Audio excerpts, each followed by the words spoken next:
on Police 10-7. Beverly makes her bed in all the wrong places.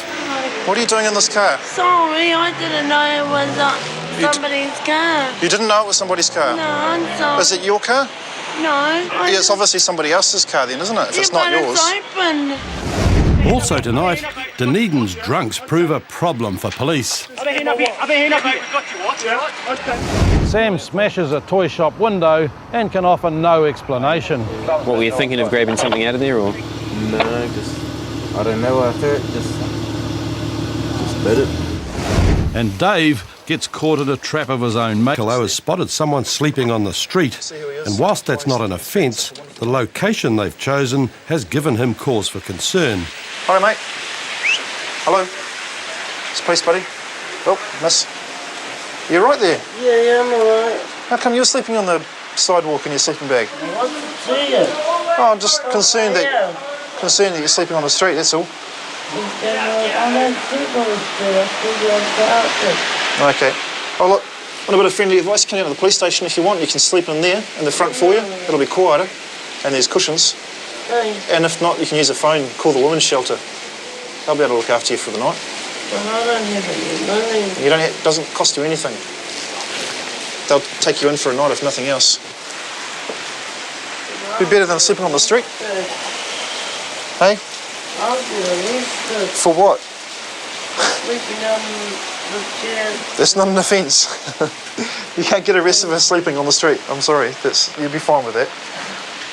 We'll even give you a ride if you want. It's only just around the corner. No, I can walk. You can walk? I know. Okay. You know where the station is? Yeah, I know where the station is. Yeah. We'll leave you to it then, okay? But yeah, just be safer than sleeping here, because there's idiots in town. Someone will probably annoy you. Alrighty? Yeah, alright. Thank you. That's alright. Not really the safest place in the middle of town where all the party goers and the club goers are. Anything could happen, so suggested she moves on to somewhere safer. An intoxicated Beverly eventually staggers off to find a better place to sleep. But before long, Chris and Andrew are called to deal with her again. The next bed she's chosen is worse than the first. Wait, has she been interfering with the cars at all? That's the same female sleeping in the doorway. Oh yeah, I know the one. K1. Hello? Hi. What are you doing in this car? Sorry, I didn't know it was somebody's car. You didn't know it was somebody's car? No, I'm sorry. Is it your car? No. Then what are you doing in it? Yeah, it's obviously somebody else's car then, isn't it? If it's not yours. It's open. I was just having a smoke. You're just having a smoke. Yeah, sorry. Do you think the person who owns this car might be a bit upset that you're smoking in their car? I didn't know. You didn't know? No. I think they might be quite upset if they found you smoking in their car. I'm sorry. Yeah, okay. Have you touched anything in this car? No. No? No. Honest. You just lost all your filters in the... Oh, my baby. And where are you staying at the moment? Bridge Street. I've been kicked out. No, Oh. only for tonight. Tomorrow I can go back. Oh, okay. What did you get kicked out for? For being drunk and pissing on the chair. Oh, I know where to live. you don't know where to live. Have you been drinking tonight? No, No? straight. Are you taking any drugs or medication or anything like that? No. No? No. Are you supposed to be? No. No?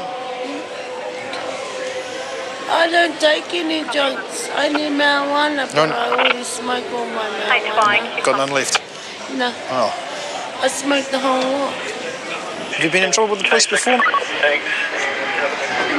No, I've never been in trouble. We'll get you to come back with us, eh? You finish that ciggy and you'll jump in our police car and we'll take you up to the police station Oh. and then we'll sort out what we're going to do from you there, okay? Okay, can I have a blanket in the Oh, you might not stay at the police station, but we'll take you there to start with. Yeah. You can get in this car. We'll let you get into this car. Left with little choice, Chris takes Beverly back to the station. But as he and Andrew find out, giving her a room for the night has come at a price. That was a bit. I wish you could get smell on that thing. She's obviously wet herself a fair while ago. She stinks of urine, which is all good for the guy's car that she was sitting in. She's probably going to have a wet seat. Oh dear. After a good night's sleep in the cells, a well-rested Beverly was given a warning for unlawfully entering the vehicle before being released. It's Saturday night in Dunedin, and Constable Alistair Gold is on night patrol when he spots a man urinating in the doorway of a bank.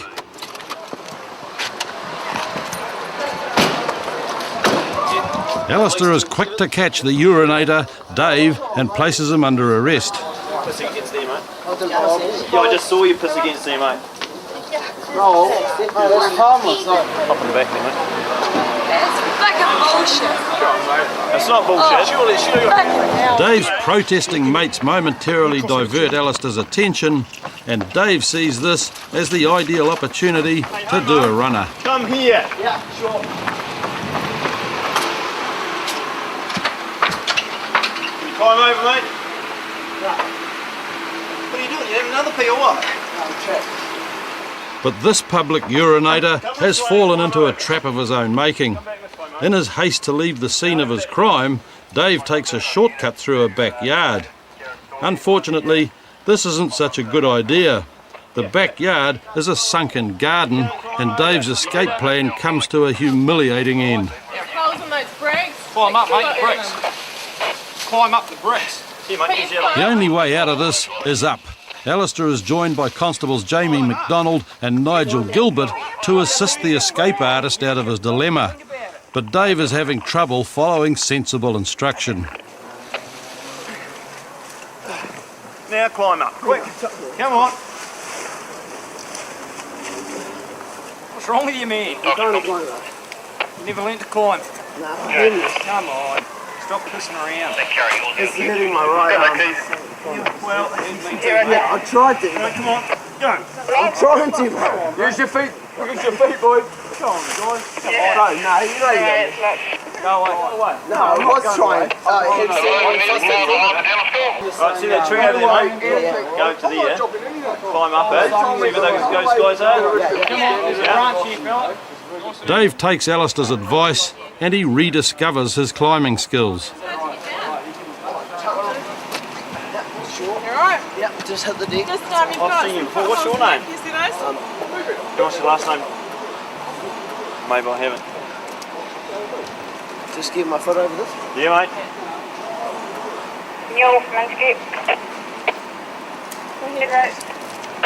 Did he get that message from Emily? Turn around, mate. Once you get down. Dave's reluctance to cooperate with the police starts to try Alistair's patience. Do it now or I'll drag you down there. Turn around. Behind your back. Anybody just watch out, heading back there to take assault completely. What's this for? Well, now you're actually being charged with escaped custody, as well as offensive behaviour. Peeing against that wall there and the main street. Yeah, and you're under arrest at that stage, and you've done a runner. You can't believe that. Well, should we go back and have a look where you pee? 1919. We should. Yeah, no, I don't think we're going to. Because I've seen what I've seen. Your friends actually for getting you another charge. Just me, I didn't cuff you for a start, and look what happened. True. Just hop on the back, watch your head when you get in. That's it. Good stuff. On the way to Dunedin Central, Dave realises how foolish he's been. What a dick, eh? What an absolute cock. Can't believe I pissed on the street. I just couldn't believe I got arrested. But he seems confused about his offending. So all this pee all over the street. There wasn't any pee. There was. Right on this corner here. Now, you know, that's actually that corner there. Now that's a bank. What do you think people that go to the bank on Monday or whatever don't want to smell pee, do they? When they go into the bank. Or, you know, Since it's a Saturday, I'm pretty sure it'll be dried up. it'll be dried up, but it might still stink. Nah. Can't believe it. Have you been arrested before? It's my second time. Second time, yeah. Yes. Actually, for peeing the first time. Oh, was it? Yeah. For peeing and you didn't learn? Yeah. You wouldn't You believe it. can't believe that you actually peed the second time. Oh, can You've been you caught unlock the before. handcuffs? I will when we get back to the station. I'm pretty sure I'm not going to run when the moves. Yeah, no, the station's just here, mate, so you're not far away. You right to get out? Feet first, that's it. Well, we're taking this extra precaution because you've done a runner. Just this way. Dave was charged with offensive behaviour and escaping police custody. At his court appearance, the judge discharged him without conviction. Okay, we're off to the Octagon now. There's a bar in there called the Terrace Bar. We've got 2 aggressive males there refusing to leave. We'll probably go in numbers because it's sort of the big sort of bar area of Dunedin. And sometimes, you know, you can get one guy might spark a few off, so we'll go in there with a few numbers and just see what we've got. It's been a busy night in Dunedin, and even before Constable Nick Lee arrives, he gets a taste of the drunken state the local wildlife is in. Just going to go and check on the sobriety of the patrons, especially when they get like this one. Hey! Dunedin! Yeah, so just make sure there's not too many characters like this around and we'll be fine. Characters like this, you know, one of a kind. All right, see you later. One of a kind. Leaving the befuddled drunk behind, Nick joins the other officers at the Terrace Bar, where police are already dealing with the troublesome pair who are refusing to provide details for a trespass notice.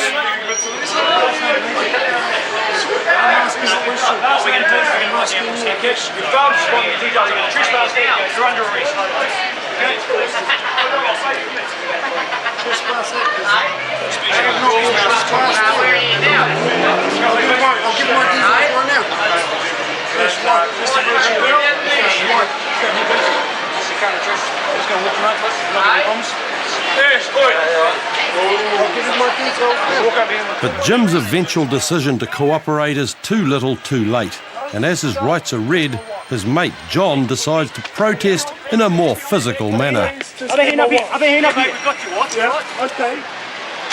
Hey, Chris. Hey, can you tell me just jump in there, mate? Get your head down. Get your head down. By the time they get back to the station, John has calmed down and accepts his charge of disorderly behaviour, but Jim's now disputing that his arrest was justified. To be able to issue you with a notice, they need your name.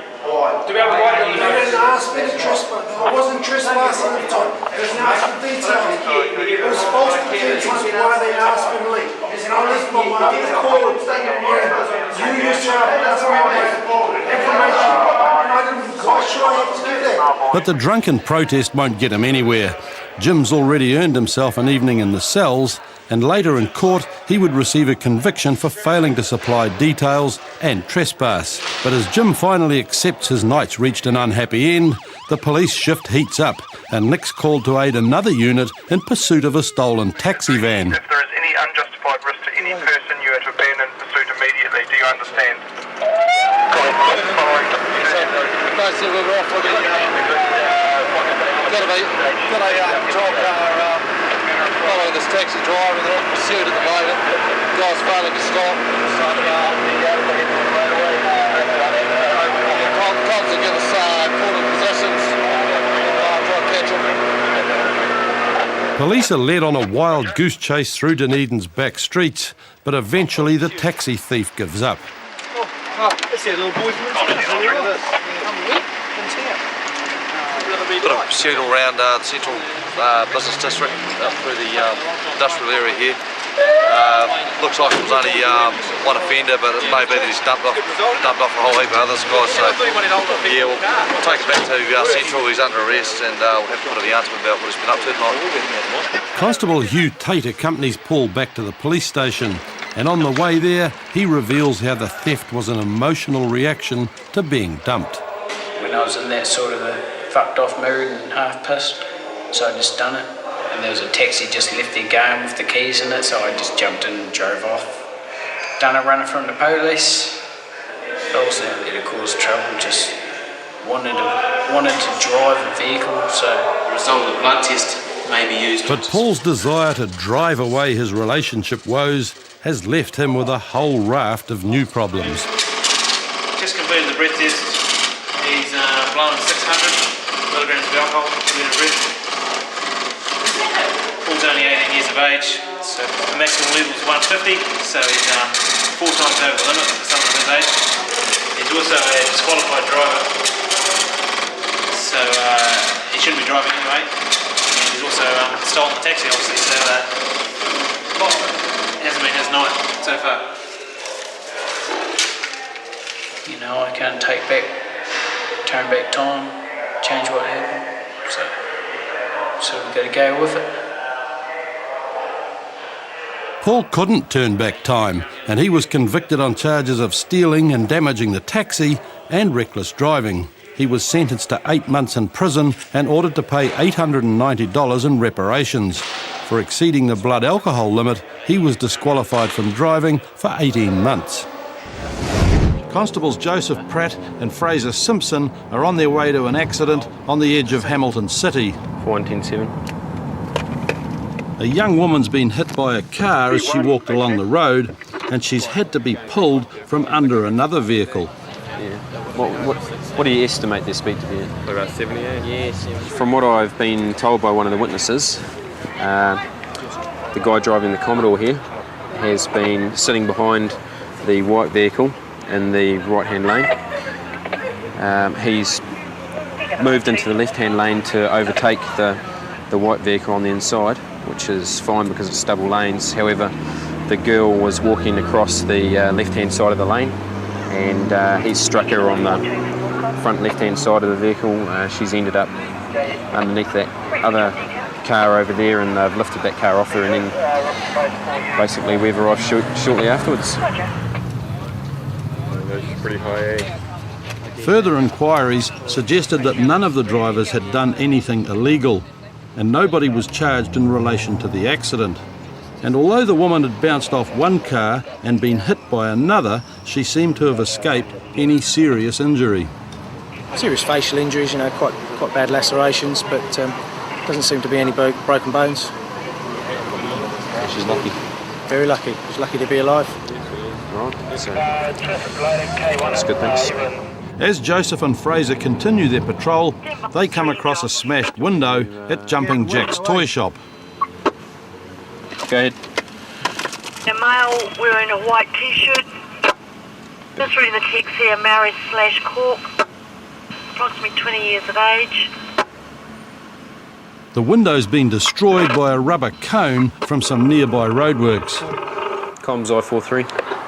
I43. Safe and Secure Alarms is the security firm. There's a mobile number. The offence was reported by a guy who's now been picked up by another patrol car. This is for Jumping Jacks, is it? Copy. We just told some Just guys got a priority job coming in, so I just read they're the that. same offender, so we're just going to take this guy for his informant. Oh, right. Okay, good.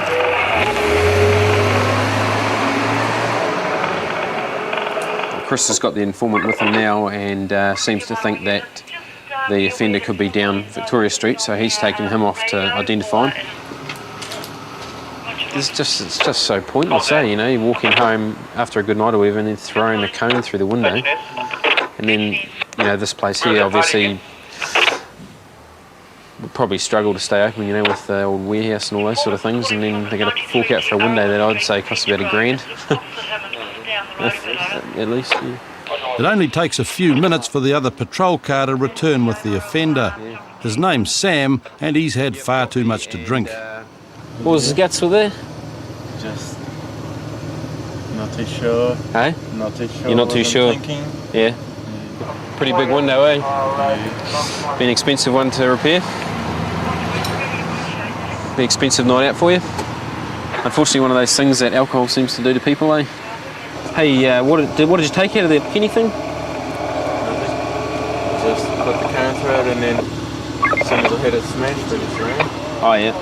What were you thinking of grabbing something out of there, or? No, just I don't know. I thought just bit it. Yeah. Well, who else was with you, mate? No, just by myself. By yourself? Okay. If you get the rego number for that van, you might be able to give us a Right. call with the taxi radio. Well, he's saying he didn't take anything, so... I mean, do you believe him? Sorry? Oh, yeah, he's admitted he smashed a window, but he said he didn't take anything from there, so... Cattle went. We've got some. With Sam on his way back to Hamilton Central, Joe and Fraser are left to look after jumping jacks. Yeah, we can't really leave the premises, because someone can just walk along and grab their builder's tool set and their Minolto parking set.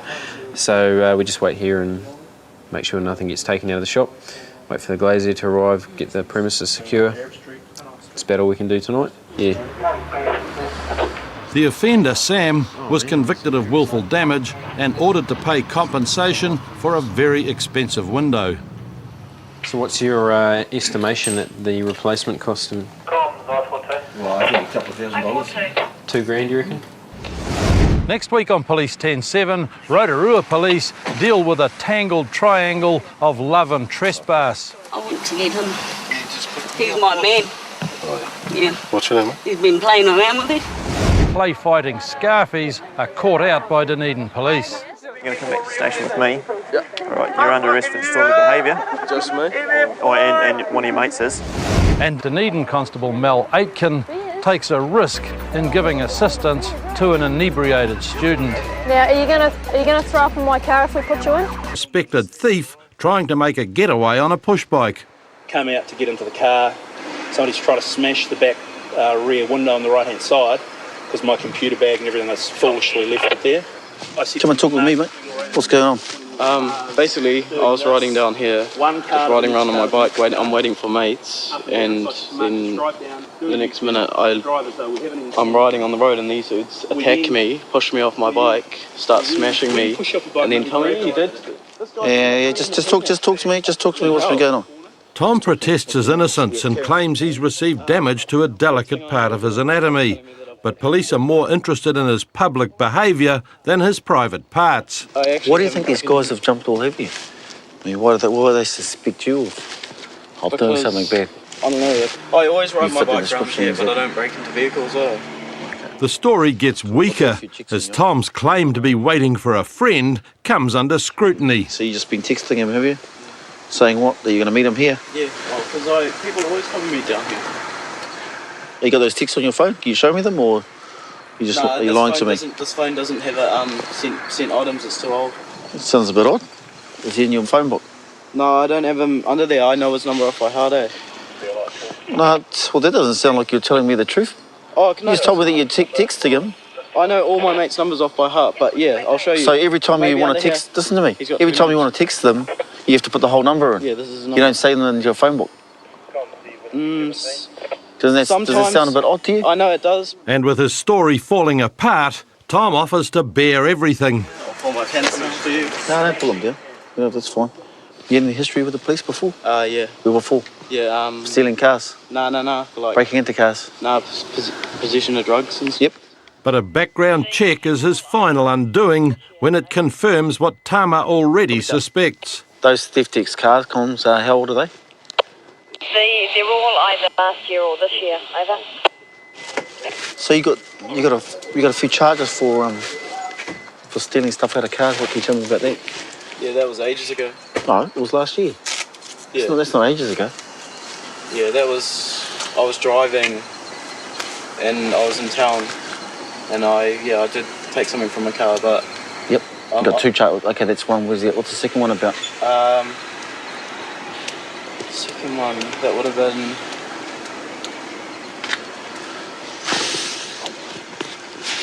I think that was in like Epsom. Yeah. With a history of car thefts and eyewitnesses to tonight's escapade, no one really believes Tom's claim that he's innocent. You've been seen peering into the window of several cars along here. What do you got to say about that? It's fully understandable that they think that that's what I was doing. That's what you were doing? No. They're not saying that they think that you were doing it. You were physically looking into windows of cars. What's that about? I don't know. I don't even know whether I was. You curious or... Well, I'm pretty sure I know exactly what you're doing. You're looking into cars to see if there's any good stuff in the back that you can rip off. That's about as simple as you get. Well, am I getting arrested? For that dude's window. I swear to God it was not me. You can arrest me. I swear. Well, you've been looking into the windows of these cars, eh? No, I haven't been. Eh? been riding him. He didn't have broken my bike, Is that your bike? Yeah. The informants have thrown Tom's bike over the fence to stop him escaping, and it's going to stay padlocked to a tree until he can retrieve it after a trip to the station. So they're not getting arrested for attacking me? What's that? They're not getting arrested for standing on my peg? They're just detaining a criminal. You'll be arrested in a second. We'll give you some rights. For what? They're preparing to commit a crime. So you got your lawyer's number in your phone, but all your mates you don't have in your phone. just some of my mates, like, I just won't save their number because I've known them for so many years that I just know their number off by heart. And this is a new SIM card, I just never got around to putting their number on. You got the answers for everything, eh? Yeah. And back at the station, Tom also has an answer for an ID that police find in his bag. Whereabouts is the bloke? I don't even know what that is, eh? Oh, it's for What is that? Came in the bag. What do you mean it came in the bag? How'd that happen? It's not my bag, yeah. Whose bag is it? It's a mate's. Oh, it's I grabbed it. I got it ages ago and then got it. Earring. Despite their enthusiasm to help police nab the suspect, the witnesses failed to keep in contact with the police, and Tom's charges were later dropped. The male that's on the phone to us from 14 is refusing to speak to us. He's abusing and swearing at the call taker, refusing to answer any further details. It's Thursday afternoon, and Avondale constables Martin Bailey and Wei Lee are responding to an urgent call about a man smashing up his neighbour's windows. Another female heard screaming in the background. The frantic neighbour is on the phone to police, but it's unclear whether the alleged offender is still at the scene. Coms, can you confirm if he's still at or is he off on Hendon now? He was on foot heading towards the park. He'd gone through the walkway or headed towards the walkway at that point. Informants are refusing to tell us any further details as to whether the person's still there or not. Still just currently abusing call taker. The informant is wound up and not making much sense, but eventually Combs finds out his name, and it turns out he's well known to police. He's like a tall cork, he's quite skinny. Yep. He's a drug user. And he's just saying that he's going to shoot every policeman that comes to his door. The informant saying this? Affirmative. 131. Basically, That's it's where along he's the got lines of links saying to. that if this male does not go to jail this time, he's going to shoot every policeman that comes to his door. With a history of drug abuse and the potential for violence, the situation is becoming dangerous. There's a few threats being made. Sounds like the informant's threatening that they'll shoot any police officer that turns up. So just in light of that, we've got a detective unit on the way, their arms, and Combs is advising a senior sergeant who's also armed as well. We're going to be meeting them at a safe arrival point just down the road from the address. On the way to the safe arrival point, they pass the road where the offence took place, and Martin spots a car leaving the street. That Toyota Corolla station wagon just pulled out going your way, AT, looked a bit dodge. Another unit is dispatched to check out the car they've just spotted, and Martin and Way are the first police to get to the safe arrival point. They've gone and set an SFP for Eaglebit. Going here. They could possibly be in the car that call taker.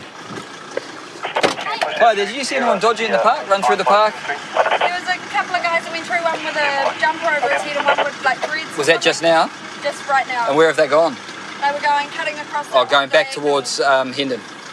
Yeah. Yep. Okay, cool, thank you. Do you have a description of what we're looking for? Time is of the essence, and leaving armed detectives to deal with the allegedly armed informant. Comms AVI 10-7 in the park and nil seen at the stage. Martin and Way try to catch up to his window-smashing neighbour before he gets away. Basically what was reported was this person who was smashing windows has come from an alleyway over here which leads to his street, and it was reported he was coming this way towards the park, but he may have left in that vehicle that we saw as we went past the street. Wait, do you want to just check with that couple up there in case they've seen anybody? Yeah. What does it look like? He's about my height, maybe a bit taller, skinny guy, Caucasian, late 20s I think. What's quite good is Way speaks Cantonese and Mandarin, so he's really good with some of the local occupants of the area, so they may have seen something. They just saw the guys that blood was bleeding on their arms and just walking on Richardson Road just like 5 minutes ago. Oh, okay, which way? Up? Out of the this alleyway here, just turn right on Richardson Road. Okay, I'll go and... Quite matched the description because that guy, he wasn't with anybody. Caucasian guy, was it? Yeah, by himself? Yeah, by himself. Okay. Just on the alleyway. Just have a chat to these guys here. Hey, guys. Right there. No.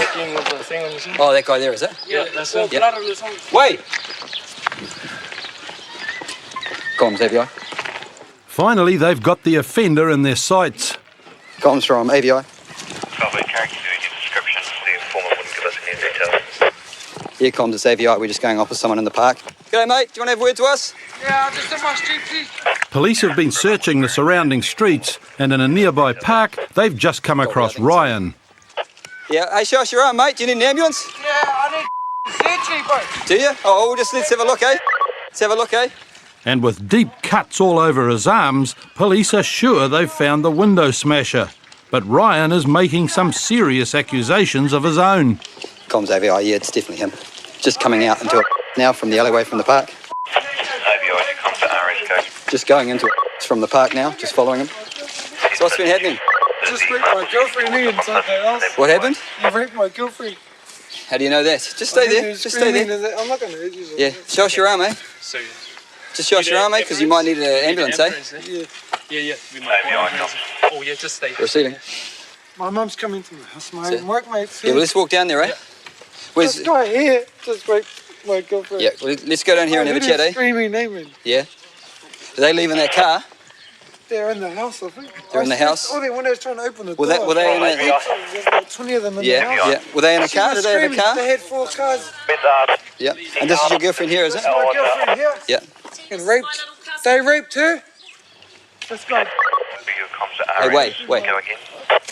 You just have a chat to her. On top of all the other accusations, Bonnie is claiming she's Ryan's cousin as well as his lover, so police split them up to try and get to the bottom of this complicated situation. How much you had to drink today? 3 cans. 3 cans, yeah. I came home and... How much blood have you lost, mate? Quite a lot. Quite a lot? Okay. All right. But Ryan's emotions are getting the better of him, and it's not an easy situation to deal with. What's your address? Is that guy? Hey. Is he home? Just talk to me. Is he? Hey. Are they taking off? That's what I said before, Come Aaron. here. Hey. Why are you over there? Hey, just talk to me. I said they'd taken off before, okay? All right? And you're making some pretty serious allegations about what went on earlier. They raped. They raped her. They raped this woman right here. She was screaming in the house. Is this true? Not today, but previously. Have you spoken to police? Have you spoken to police about this? I'll speak to my lawyer. That's off. Off out of my. Stop it. Calm down. Just calm down. Right. No, just calm down. Just talk to me. Just calm down, man. We're going to get your arm looked at, all right? Get this guy arrested. Yeah, okay, well, we can... He's done nothing wrong. Done nothing wrong. It's fine. We had a report that he was smashing some windows. That's why we... Hang on. That's why we've come here. That's why we've come here. Yeah, that's fine. Yeah, I got a text from this guy. Was that just before, was it? He's done nothing wrong. Because she was screaming in the house, and I was like, right, trying to kick the door open. Yeah. And he was holding it, wedging it, and then he took off. Yeah. There was about 4 guys in the house. Yeah. And so were you in trouble in the house, were you? There's been a lot of trouble in that house. Yeah, so Are you going to be straight up and say what happened? What? Bonnie's evasiveness is only inflaming the situation, so police attempt to separate them again. So we've got units out looking for that car, all right? Where are we? Well, they're out looking for it. It took off. It took off before we got here, okay? All right? But what I want to do is... A woman was screaming out for her life. Well, I mean... And she's going to detox in between. I was like, what the Ask me questions. She was smoke. This is my little cousin. She's not even helping me, mate. She not even straight up. Hey. You're not. Stop it. You two just stay calm, eh? She didn't smoke. G'day. She didn't. Well, God, stop talking shit. She didn't smoke with me. Backup arrives just in time as John, the original informant, and the man accused of raping Bonnie returns to the scene and is immediately questioned by police. He just smashed all my windows, mate. Let go of me, man. I want you to stand there. I haven't done anything. I have not done a thing. I am thinking how New Zealand trying to get my windows replaced. But John's presence is only inflaming the situation. We've done nothing wrong. Everyone calm down. I'm calm. I don't need this shit. Gee, I need this shit, gee. Ambos are on the way. I don't need this shit. Here's my family now. Yep. He's done nothing wrong. Get from him. Hey, is there anyone in 14? And with so many accusations and emotions running high, police decide to sort everything out back at the station, where the investigation continued into the night. Because John threatened to kill police, his house was searched and drug paraphernalia was found. He was convicted of possession of instruments for drug use and threatening language and received 2 years intensive supervision. Ryan suffered serious damage to his arms and required nerve reconstruction after smashing 16 windows at John's house. He was convicted of willful damage and received a 1-month prison sentence. There's a male beating a female in a car. He's punching her with fists. Male got out of the car because another male approached. It's Saturday afternoon, and Avondale officers Aaron Masters and Murray Eatery have just caught up to the woman who's escaped from the domestic incident. What was the argument about? Just he's been drinking too much and I want to get home with my son. Yep. That's all it is. Drinking too much. Were you drinking in the car or? No, at his brother's house down the road, and I wanted to go because before it gets too late, I want to get my son home safely. Okay. And he wanted to stay and drink some more, and I said, no, I'm off with my son, and he jumped on top of the car. Yep. And he assaulted me when I stopped the car. Okay, how did he assault you? He's hit me twice in the face. The swelling on Susie's face backs up her claim of being attacked, and there were a number of witnesses who also came to her aid. And I've defended myself and I've got him back. So how did you manage to get away? The whole neighbourhood came out with baseball bats. Yep. Yeah, that's the only way. So what, so he just got out of the car and? Yep. He got out of the car to grab his stuff and everyone was telling him to leave me alone. Yep. An update from comms interrupts the interview. Neighbours have called police after spotting Rory trying to get away. He's running, so we're going to try and get a hold of him. Once we've done that, then we'll come back and have a chat with you. That's all right?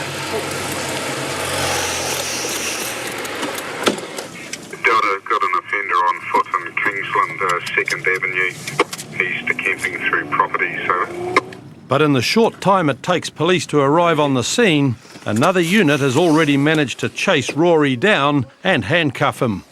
I didn't assault anyone, boss. I wasn't assaulted. Yeah, no, I think your girlfriend would say otherwise. I just finished speaking to her. Oh, no. Okay, and I've seen injuries on the side of his face as well. Over his back of his head too. It's me, boss. It's my injury. Yeah. Okay. It's not her. I never assaulted her. Just put your face towards the ground there. So I'll have a look at your injuries. Not me, boss. Why's your head bleeding, mate? Oh, she stabbed me, boss. She stabbed you? Yep. Using what? Look down this way. Look this way. A screwdriver, boss. I didn't do anything. Why were you running then? Yeah, what are you run for? Well, you'll be detained for questioning, all right? While Rory tries to come up with the reason he ran, Constable Chris Tupou reads him his rights, and police discover there's a long history to this relationship. Come on, I've been under protection order already for the same argument. Who's the applicant of the protection order? My lady, but this is my... Okay, so you're not allowed to go near, is that right? This is my living president, boss. She's come to me, boss. I didn't assault her. All right, have you been drinking at all today? Yep, I had probably about 4 or 5 beers, boss. Okay, so an argument took place, is that right? Yes, that's right. Yep, and then what have you done after that? I need you to be honest with me. Yep. All right. And I've told my lady, come on, babe, let's stay here. She's got defensive, and she's held up. Why was she defensive? I'm not too sure, because I've asked her that, mate, if we can stay here and just finish our stuff and go home nicely, so there's no fighting, that's all. Just start. But there has been fighting, and there's evidence of it on both Rory and Susie. But Rory still claims he can't remember hitting her. Okay. So when did the actual assault take place? Okay, I'm talking about what you did to her. I haven't assaulted her, boss. Okay, she's got injuries on the side of her face. Okay? Injuries? She's got injuries on the side of her face. Okay? I haven't assaulted her, boss. You didn't hit her at all? No. Okay, so there's... I'm not too sure, boss. Appeared out of nowhere, is that what we're saying? Some neighbours and stuff who came out. Okay, well, in relation to those neighbours, okay, they saw you throwing punches, right? They saw you assaulting. Punches? Yep. No. So you're telling me you threw no punches at all? No, I didn't throw no punches, boss. Okay. Ambulance officers arrive at the scene and give Rory the all clear. Back at Central, Aaron learns that Susie has had a protection order against Rory for 7 years, and he was arrested for the same offence the previous week.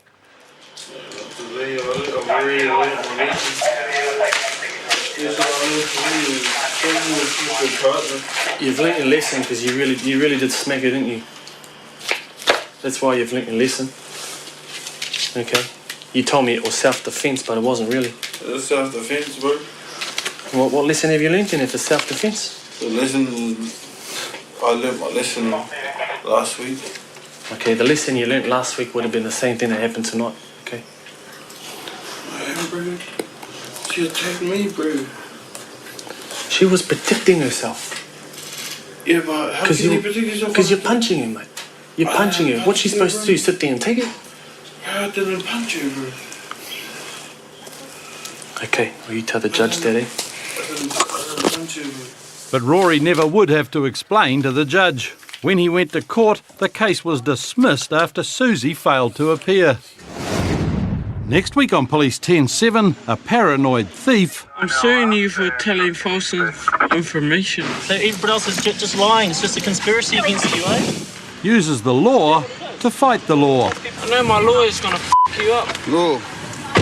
There's the cannabis you just got rid of. And Charlie struggles to avoid blame for possession. And this has been found in your car, in a bag that belongs to your little brother who's 5 years old. I find it hard to believe that your 5-year-old brother smokes this. No, I can't believe one of those faces put that in my brother's bag. He's currently trying to get in. Ken, he's been breaking items, any sort of weapons or anything like that? No negative, no weapons. Appears he's throwing things around. He's ripped up Aaron Wood's bed and he's currently pushing his way into her bedroom. She's trying to keep him out. Domestic disputes are among the most difficult jobs police have to deal with. And this call-out for Dunedin Constables Rhys Munro and Darren Huddleston is going to be no exception. We're just on our way to a domestic involving a female and male. Last we heard is that... Now cut the phone cord or unplug the phone, lights on dead. Copy, not far away. Female's been locked in the bedroom trying to get away from her partner.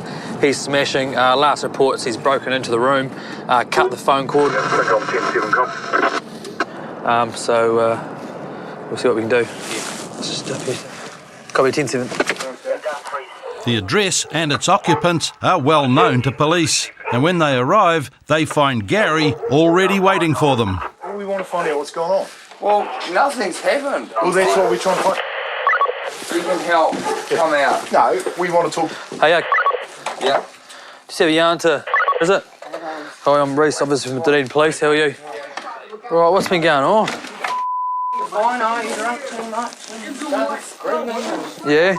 Ripped my bed apart. So you started breaking it up? I smashed her bed.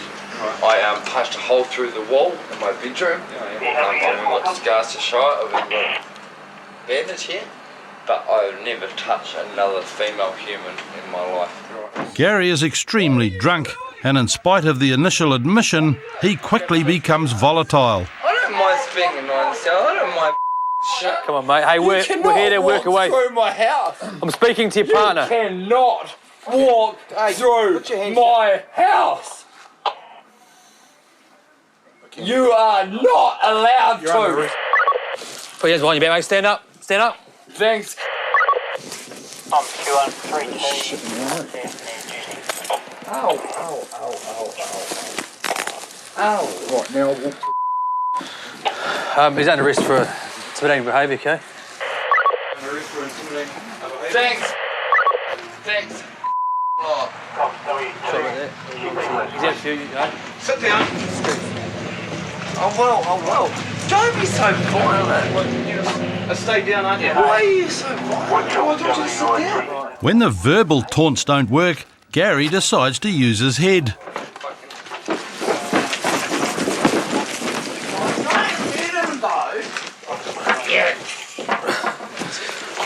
Let's put him in the car, you got him?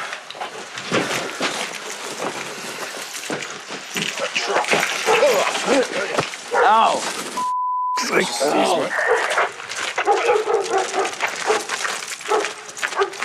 Comes on,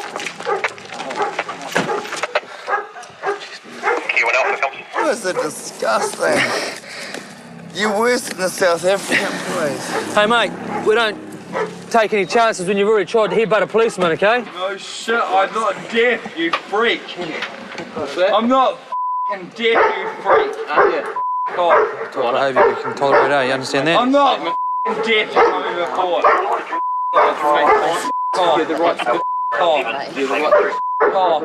You guys think you're so cool. You know how this happened? Just come, grab a seat.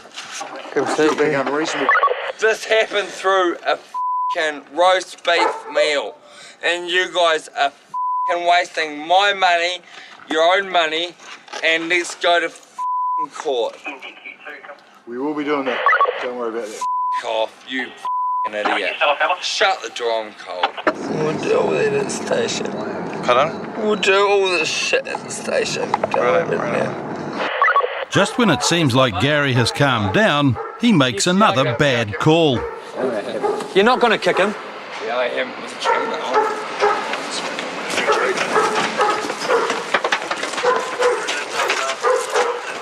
This is not the way we want to do it, all right? So far, Gary's made all this as hard as possible, and he's not about to make it any easier.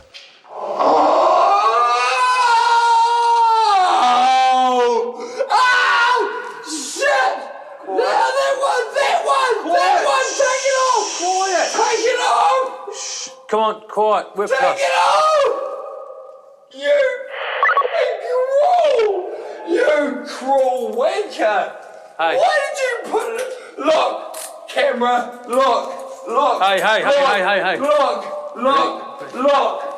No, don't hide him. Come on, look at that. No, look at that. Look at that. Look at that. Camera, look at that. Look at that. You guys f***ing evil freaks. With the processing going nowhere, the officers decide to take him to the cells to sober up. Yeah, you saw it,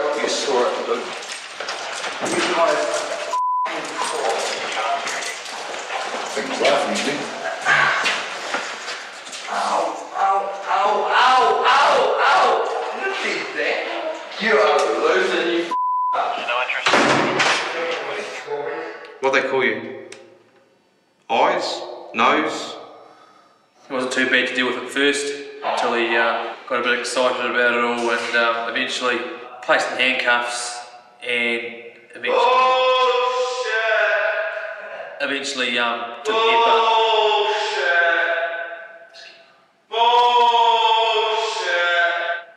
In court, Gary was convicted of assaulting police and willful damage. He was sentenced to 10 months supervision and was required to attend an assessment for substance abuse and counselling. Evening. Hey, can I see your licence? Oh, you don't have it on you? Auckland constables Tony Forster and Lauren Clements have been checking licence plates late on a Thursday night, and initially it seems this is going to be a routine stop. Okay, I'll just grab your details and we'll just do a couple of checks as well. Oh, the car comes back to a female's name.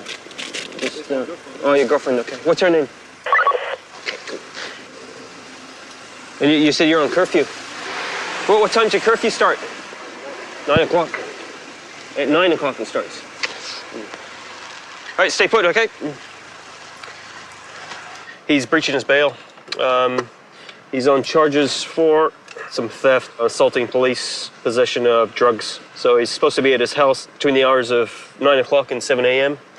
And it's now 9:30, so, and he's pretty far away from, he lives in Albany somewhere, so it's pretty far away from home, so I don't think he's quite gonna make it at 9 o'clock. So we'll be arresting him for breaching his bail tonight.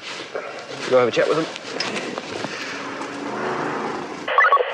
Unfortunately for you, you're gonna be coming with us for breaching your bail conditions. Okay, you're supposed to be home at 9 o'clock at night. It's now 9:30 and you're Yeah, but you're pretty far away from home, bud. So you're looking at what, another 20 minutes to get out there at least? Yeah. And you're cruising around these streets here instead of just jumping on the motorway and going home. Okay. Because quite often they have it gets blocked up on the feeder there. So oh yeah. Gotcha. So what I'll have you do is just switch off your vehicle. Is it all right on the vehicle? Well, we'll park it up for you in a good spot, okay? Marty's shortcut to avoid traffic has already got him into a whole lot of trouble, and things are about to get worse.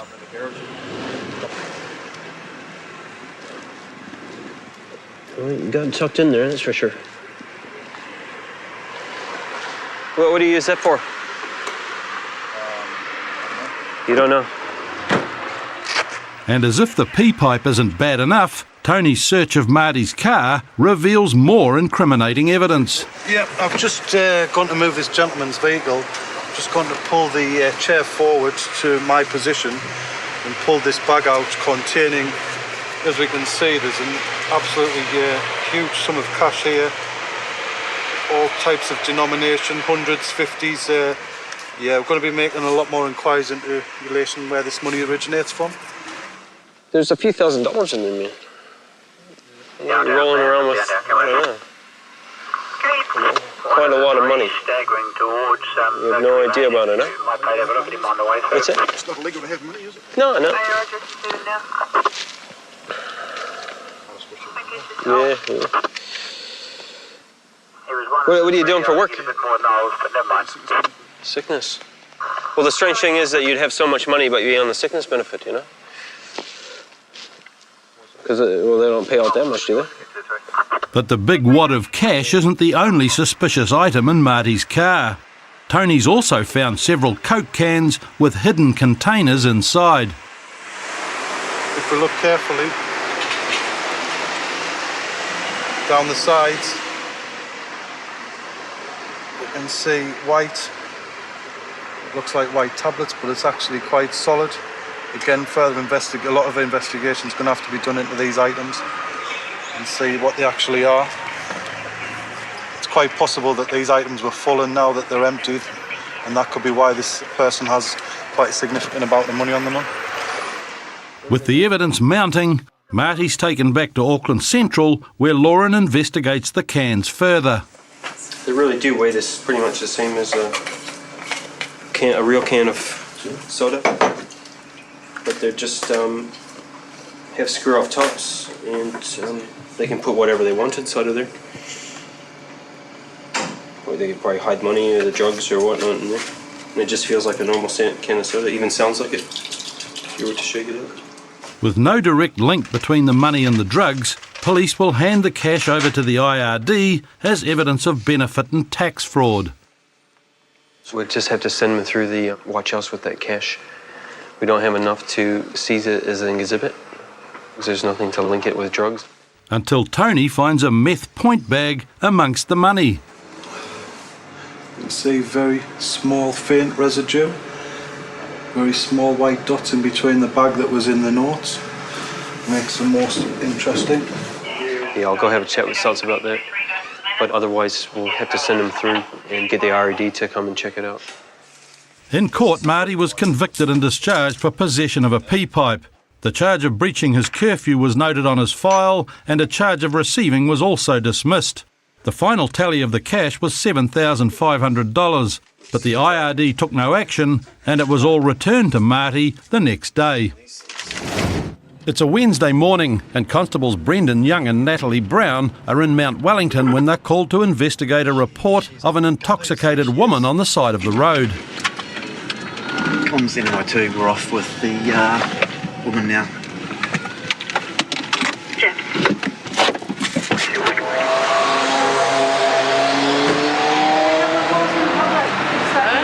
Had a couple of calls from the public. They're a bit concerned about your welfare. Are you intoxicated, eh? You're a bit drunk? You had a bit to drink, have you? No, I haven't. Okay, what's your occupation at the moment? What's your occupation at the moment? I don't have one. Do you want to benefit at all? Do you want to benefit at all?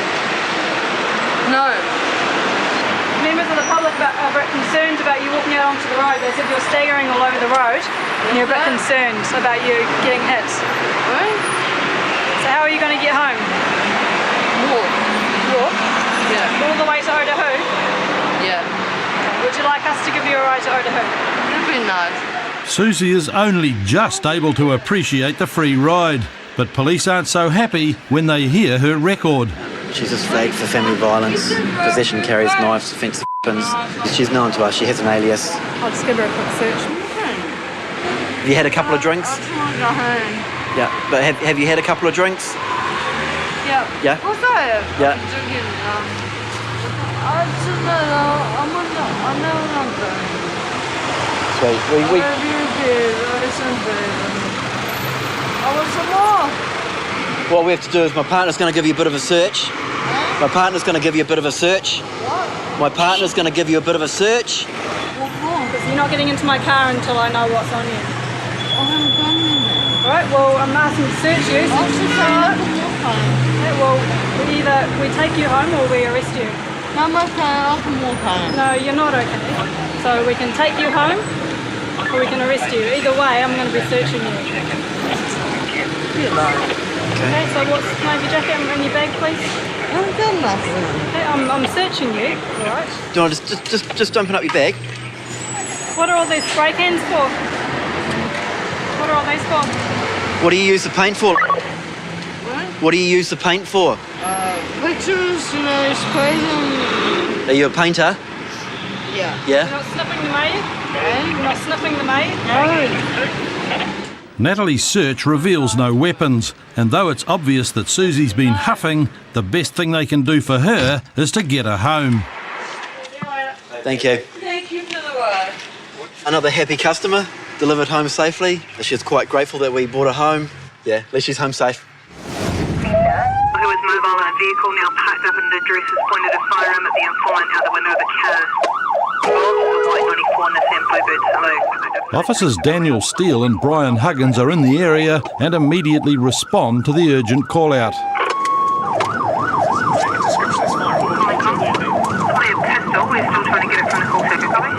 Somebody's reported that somebody's pulled up in a car and pointed a firearm at them. So we're just going to head down there. We're going to a safe forward point first, where we'll be armed up with some weapons. But the officers' response is slowed by heavy traffic, and the Eagle helicopter has similar problems. We're going into about a 50-knot headwind though. Eventually they arrive at the safe arrival point where Acting Sergeant Alex Nicholson distributes firearms. And comms relays the last known movements of the offender. Male has walked up to the address. The offender has come out and started talking to him. That male has now left on foot, but the offender and the offending vehicle are both still at the scene address. The offender is still a male poly with a white t-shirt, white top on, blue shorts, and aged in his mid-30s, according to the informant. Copy that. If something else is over here, can you have the informant come down upstairs, please? Roger, the call taker's been advised. I'm just waiting for Eagle to go 10-7, copy? Yeah, Roger. With the Eagle helicopter now on the scene, the informant gives police an account of the offender's alarming behaviour. Getting up Don Barkel, he was not paying attention, he was busy talking like this, busy looking at the passenger on the front, so like they were having an argument or something, and he veered across the road, then realised and swerved back. Right. And he was doing probably 40 of that up the hill. So I just went to go around him, next minute his window was coming down and he's just out the window like this with a gun. Oh, okay. What sort of gun, mate? Semi-automatic handgun. Semi-automatic handgun. Yeah. Did it look real or? Hard to tell, I wasn't really paying attention and I was sort of number 3 Carlin coming out the window and I shit, that's a gun. Okay. As darkness falls, Eagle sights the offender and guides the ground crew towards him. You have a large male white t-shirt just at the boot of the vehicle. Just walking back into the house. Okay, the plan is we're going to head down there now. We're going to try and give him a phone call. We've got his phone number. Ask him to surrender himself peacefully. Come out and we'll deal with him. Then we'll clear the address from there. Eagle from Tom. Good. The male still sitting on the front doorstep? Need him. AWN answer phone only on the cell phone. But with no one answering the phone, they close off the street and get a final report on the offender's location. We've got one unit who's going to block off the road. There's another the other side, so they'll be clear from traffic. Then we'll head in with the sergeant and the dog, and we'll make sure that the male comes out of the address. Eagle is just floating up ahead. They're giving us updates. Eagle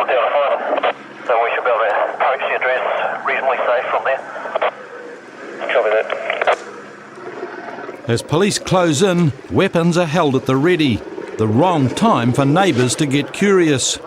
Just hold there, please, mate. Just stay inside, thanks. Come through here. Go ahead. Yeah, the cells on it, exit I can make the approach, copy. Now. With the turn. Data Eagle, you've got a guy coming down the right of way from your left-hand side. With Eagle guiding them from above, 3 officers armed with pistols and rifles make a tense approach. Oh, please! Get down the floor! Get down the floor! Stay on the floor!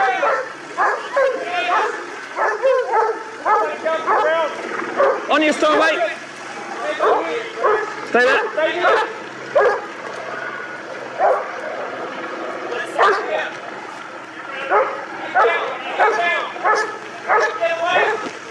Everyone out! Come out, please! Out here! Lay down on the ground.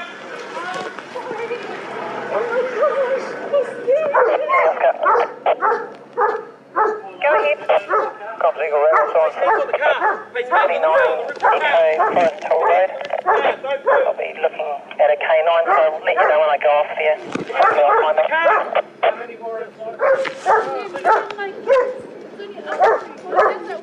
Keep your hands on the roof of the car. Mate, have you changed your t-shirt from white t-shirt? Oh, I had a white shirt, yeah. Yeah, I had a white shirt. Place your hands behind your back here, bro. Comes this today too. Okay, go ahead. Yeah, we've got the offender out the front, no problems with that. We've got the main guy that we're after. He admits being the guy who had a white t-shirt on, and that was the guy we're after, so... Got a 5, go ahead. We sorted.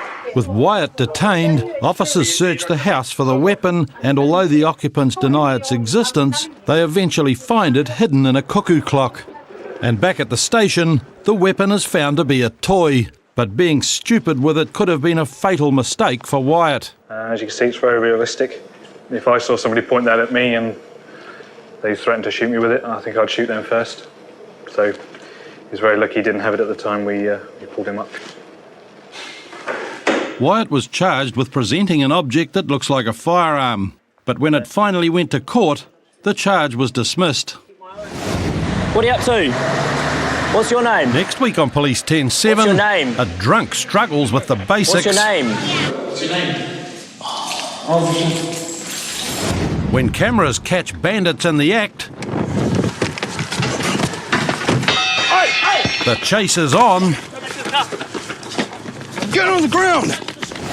Ray's dodgy story. This old dude, he reckons he went to hit the brake but hit the gas. There's no match for an inconvenient truth. The number plate itself comes back as a stolen plate. Yeah, typical shit. And police pull out all the stops after a terrifying armed ordeal. Tonight on Police 10-7, Invercargill Police investigate a serious accident. The vehicle's finally come to a stop here, one wheel in the gravel. The young girl has continued to be projected forward and she has ended up lying down on the side of the road over here. When Lower Hutt Police arrest a suspected burglar, they end up with an unusual pair of passengers. Come on, you pups. And in Dunedin, a drunk student can't remember his own name or where he lives. So the cells are home and we're going to take you home. We need an address. And then our father came and said that the police was here. I was in the shower and I heard like a car skidding noise, and then the police car alarm was very loud. And I asked my wife, "You heard any noise or not? A police car very loud?" Oh, she said she don't know. And then after shower, I came around and I saw the police car here on my driveway. The incident that disturbed Paul's shower and his kids' video had started when Constables Pat Thomas and Brett Polglaze spotted a suspected burglar police had been trying to find. Just in the car that we spotted as we're doing that 3T.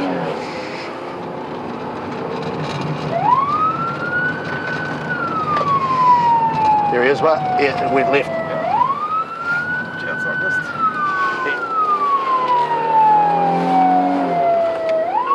Up ahead, the guy they're after has turned off the main road, but he's picked a no-exit street for his escape. Keep going, mate. There he is. And that's why he ended up in Paul's driveway. Yeah, stand down on that Kongs. We're trying to track down a car.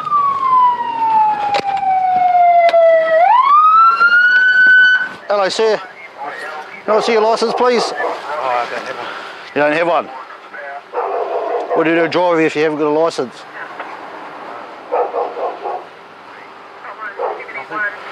Nothing.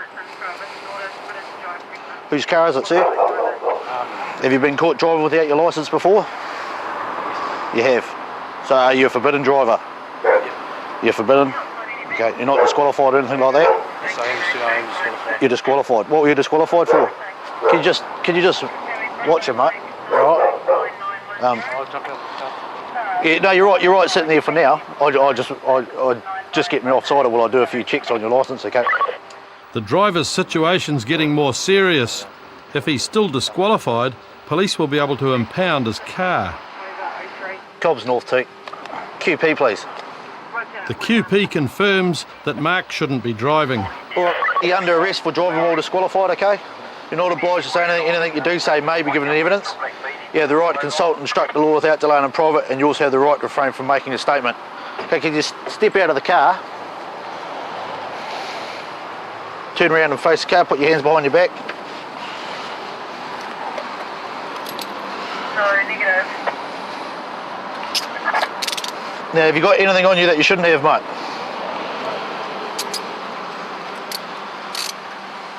Excuse me?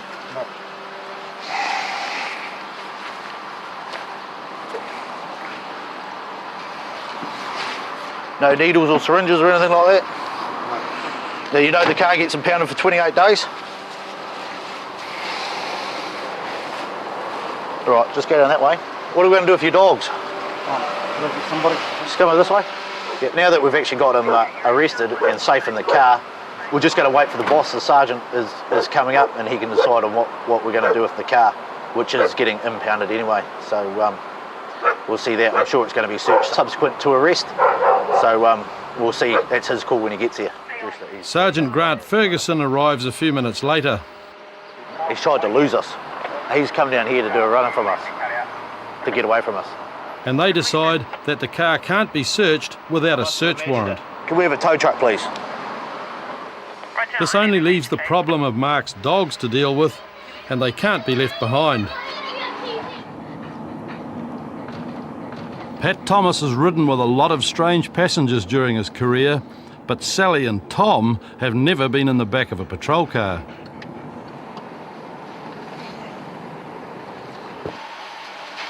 Come on, you pups. This way.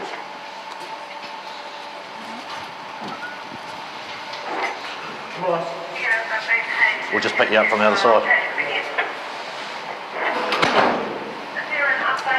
3 in the can, mate.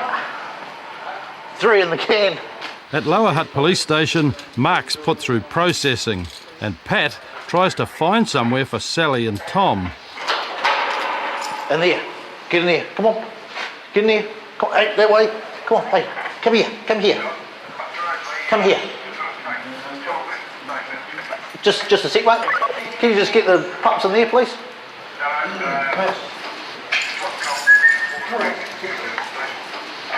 Yeah, see this. Cheers, bye. Come on. Oh. Good girl. Good girl. Cheers, mate. Do not forget about them. While Pat's been dealing with the 2 dogs, CIB Detective Dominic Hayden's been out to get a search warrant for Mark's car. And it doesn't take long before police make their first discovery. That's what was found underneath the seat, and we'll take that away and have a closer look at it. Inside the station, a search of the pouch turns up a number of empty point bags that are usually used for packaging methamphetamine. 8 balls. But the only drugs police find are a couple of cannabis tinnies. So it's your standard $20 or $25 tinny, whatever you buy it from. A search of a rucksack that also came from the car reveals a number of utensils used for smoking methamphetamine. It's a standard glass tube used to smoke methamphetamine. It's a drug that Dominic Hayden's seen a lot more of lately. The Hutt Valley in the last, I suppose it'll be 12 to 18 months, has really seen an upsurge in the use of methamphetamine and P. Yeah, even offenders who I've dealt with in regard to methamphetamine have said that they wish they'd never gone onto it. Dealt with a guy last week, he's probably lost about 20 kgs or so over the last 6 months, and he said it's really screwed up his brain. And it's just a horrible stuff. I hate it with a passion. Yeah. As well as the drug paraphernalia, the search of the rucksack uncovers a couple of items that raise police suspicions. Palm pilot. Just a brand new car kit box. But the overall result wasn't quite what Dominic had hoped for. Yes, it was a little bit disappointing with what we found, considering what the potential was going to be.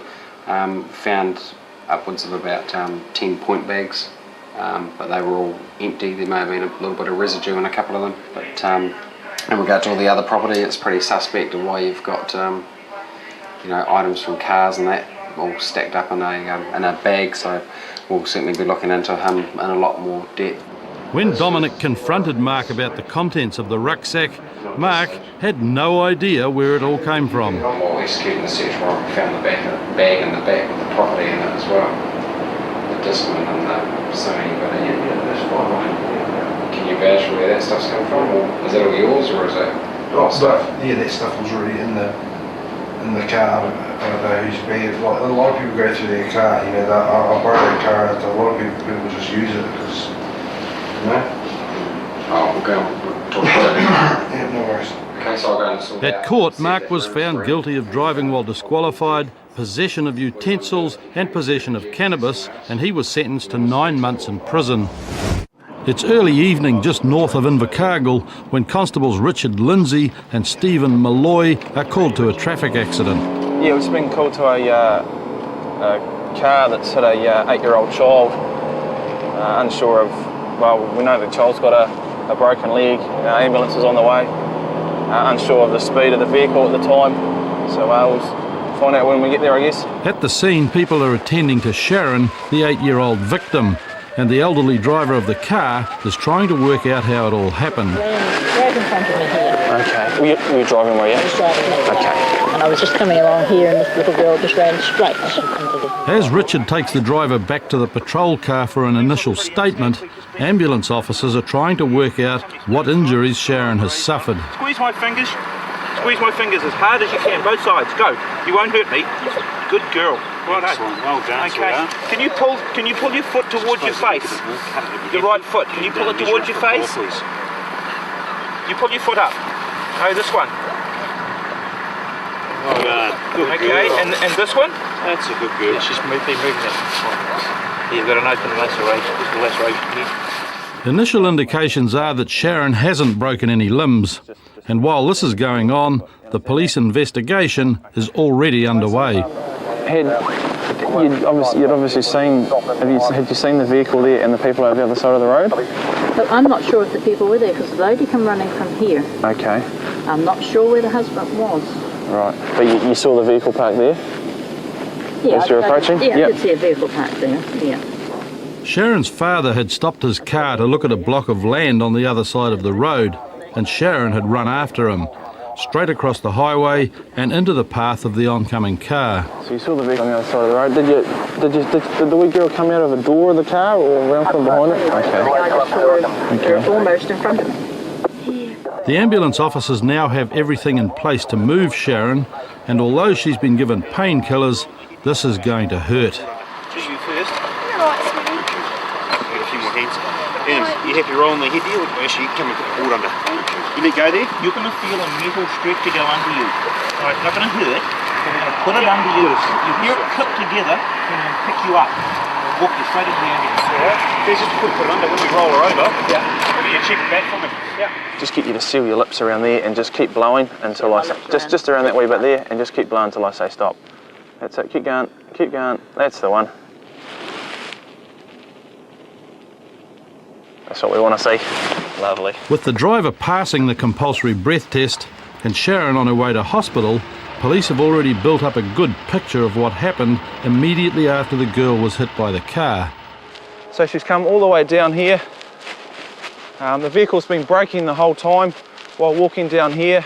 Road conditions have been damp. The vehicle's finally come to a stop here, one wheel in the gravel. The young girl has continued to be projected forward, and she has ended up lying down on the side of the road over here. So as you can see, it's quite a distance, approximately about 18 metres. Within a matter of hours, Serious Crash Unit investigator Ken Patterson is on the scene. And although Ken will take a few photographs tonight, a full investigation will have to wait until morning. But there's good news at the hospital.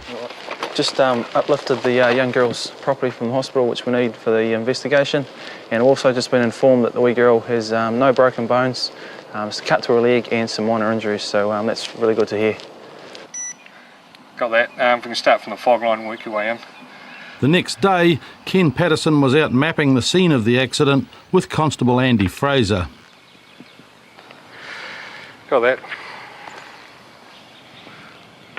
What we're doing here is we're forensically mapping the crash scene.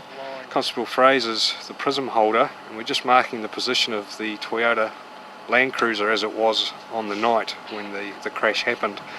We're just taking a series of electronic shots, and this will convert into a forensic map and scale plan of the area, and it's just a series of shots which is recorded in this machine here.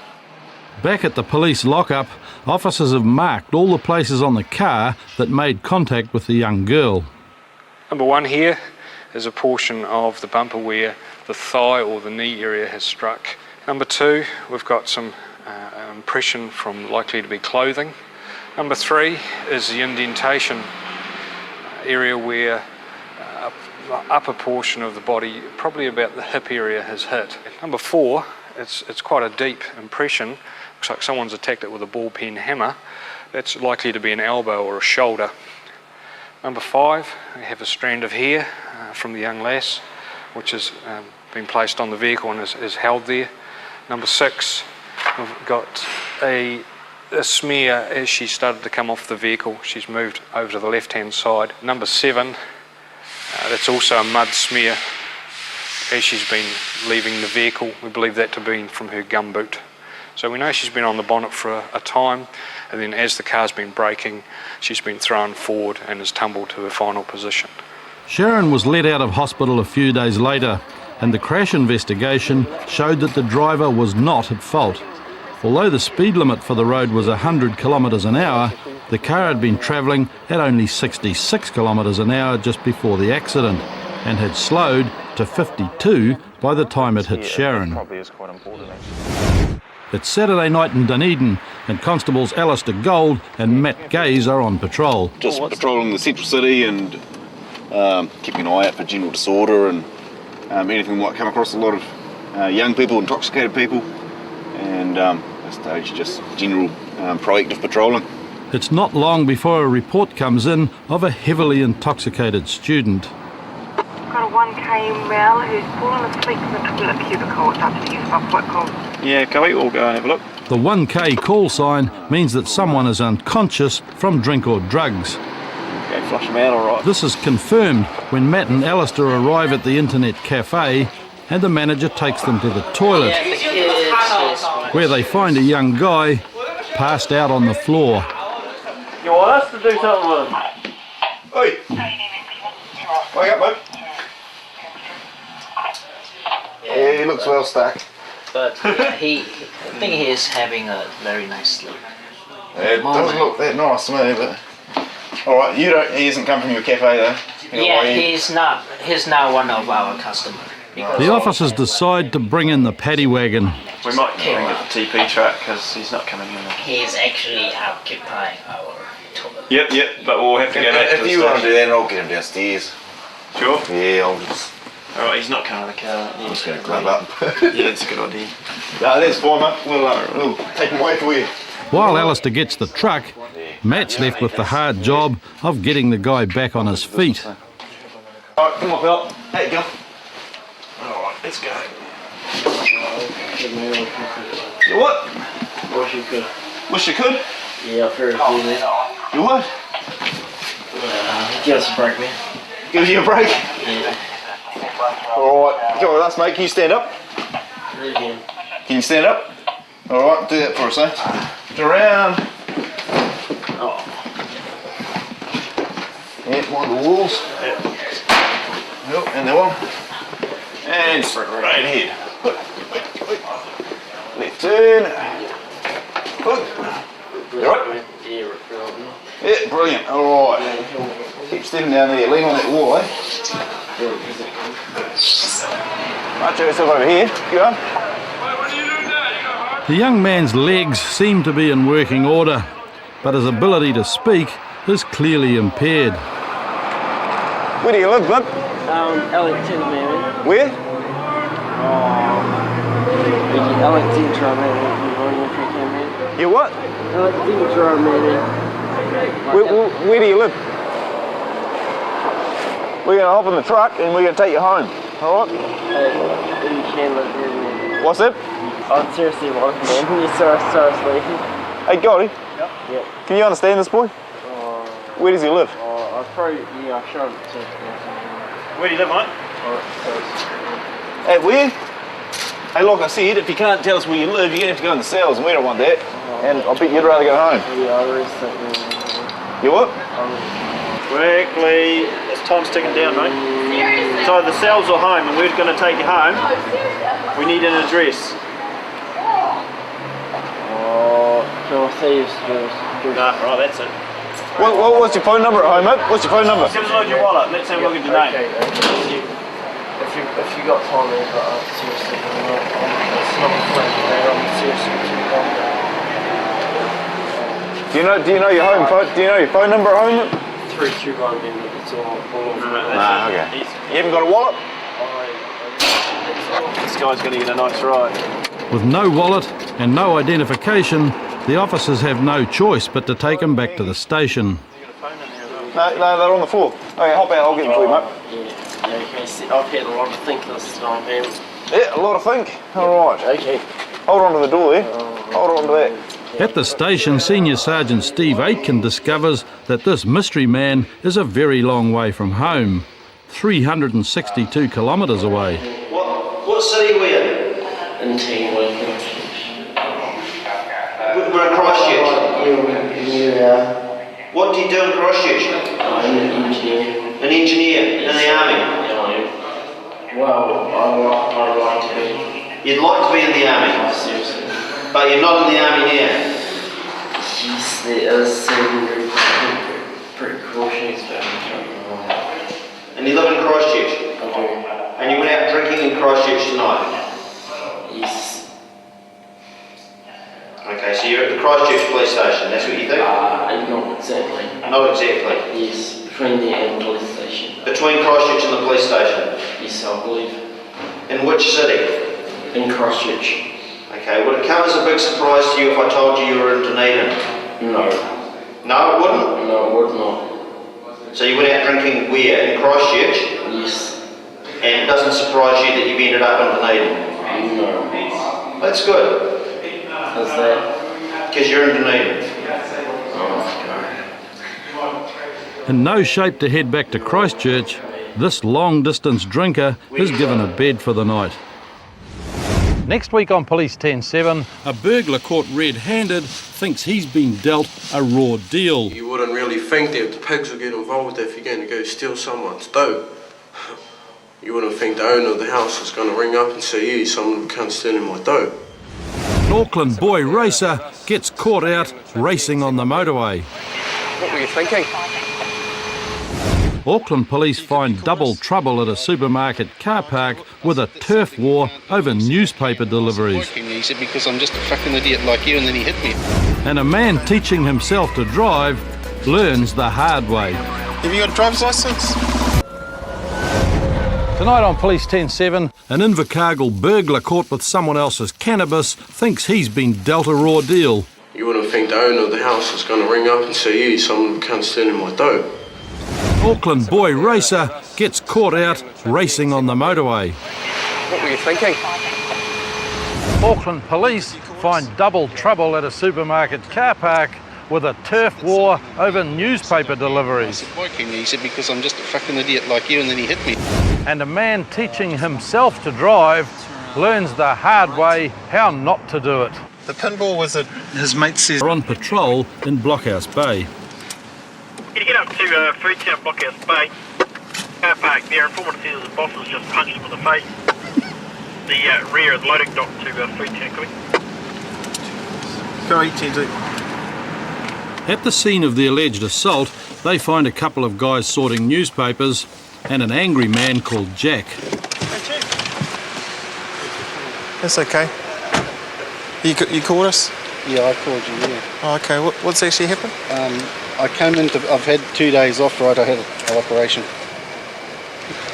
And I came back, and that's Aaron there with the beanie on. Oh, the black beanie? The black beanie, yeah. Yeah. He's the contractor that's got the Herald run here. You know, I've got a run. I came in and picked up my papers. Now, because of the few days off, I wanted to know what changes there were, updates.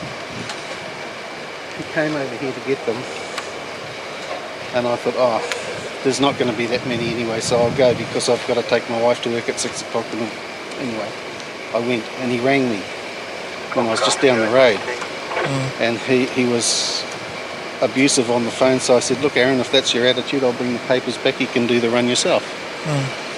So when I brought them back, he said, fine, do that. And when I parked here, he slid the side door open. I opened my front door. I had 60, 70 odd papers on the front seat. He threw them out on the ground down there, and he pushed me, and I said, don't push me. I said, that's something you can't do. And he said, I can. And I said, why can you? He said, because I'm just a fucking idiot like you. And then he hit me over. Now, it's not... All right, just a brush on this side of the face. See any good spot? Oh, okay. Right there. Yeah, all right. Okay. So once he did that, I said, no, you've overstepped the mark. You've gone too far. You can't do that. With Jack adamant that he's been hit, Mike Honan checks the story of Aaron, the alleged assailant. With you, Aaron? Just before we go any further, I just got to caution you at this stage. Okay, you're not obliged to say anything, but anything you do say may be taken down and given in evidence. Okay, at this stage, we basically just want to find out what's going on. So, tell us what's happened. Oh, not a lot really. He's just got a bit. What's the word? Oh, he's just got a bit. Didn't want to do any of his stops and starts or changes. He's been away a couple of days, so and I just sort of told him to come back and I can do their own fucking run or something, and I just threw papers at his foot and called him a useless bastard, and that's pretty much it. Okay, did you hit him at all? Gave him sort of a bit of a push, and that's about it. Okay. Did you swing a punch at him? Not that I know of. Okay. You said that you opened the door and grabbed the papers out of his car. And then gave him swung a punch and got him in the side of the eye. Papers in my hands, I just threw them on the ground. Okay. The differences in the two stories will make it difficult for Mike to prove a charge of assault, but somehow he has to resolve this situation, and Jack, the victim, isn't about to let the matter drop. What did you want out of this? As far as, did you want to make a complaint? Or? Yeah, too right I do. He hit me. He All right. assaulted me. There is no way that I should be assaulted by anybody when I come out here to do a job, especially for this guy. Why should I come out here and be assaulted by him? Okay. But after Jack had talked to Charles Schuster for a while, he began to calm down, and Aaron was beginning to realise that he had got out of hand. I think he realised that. I think it's just a whole lot of other stuff he's, like with the work and his short staff. He's under pressure. Yeah, and he just lost it a little bit there for a second. But he wants to know if he can just apologise for it.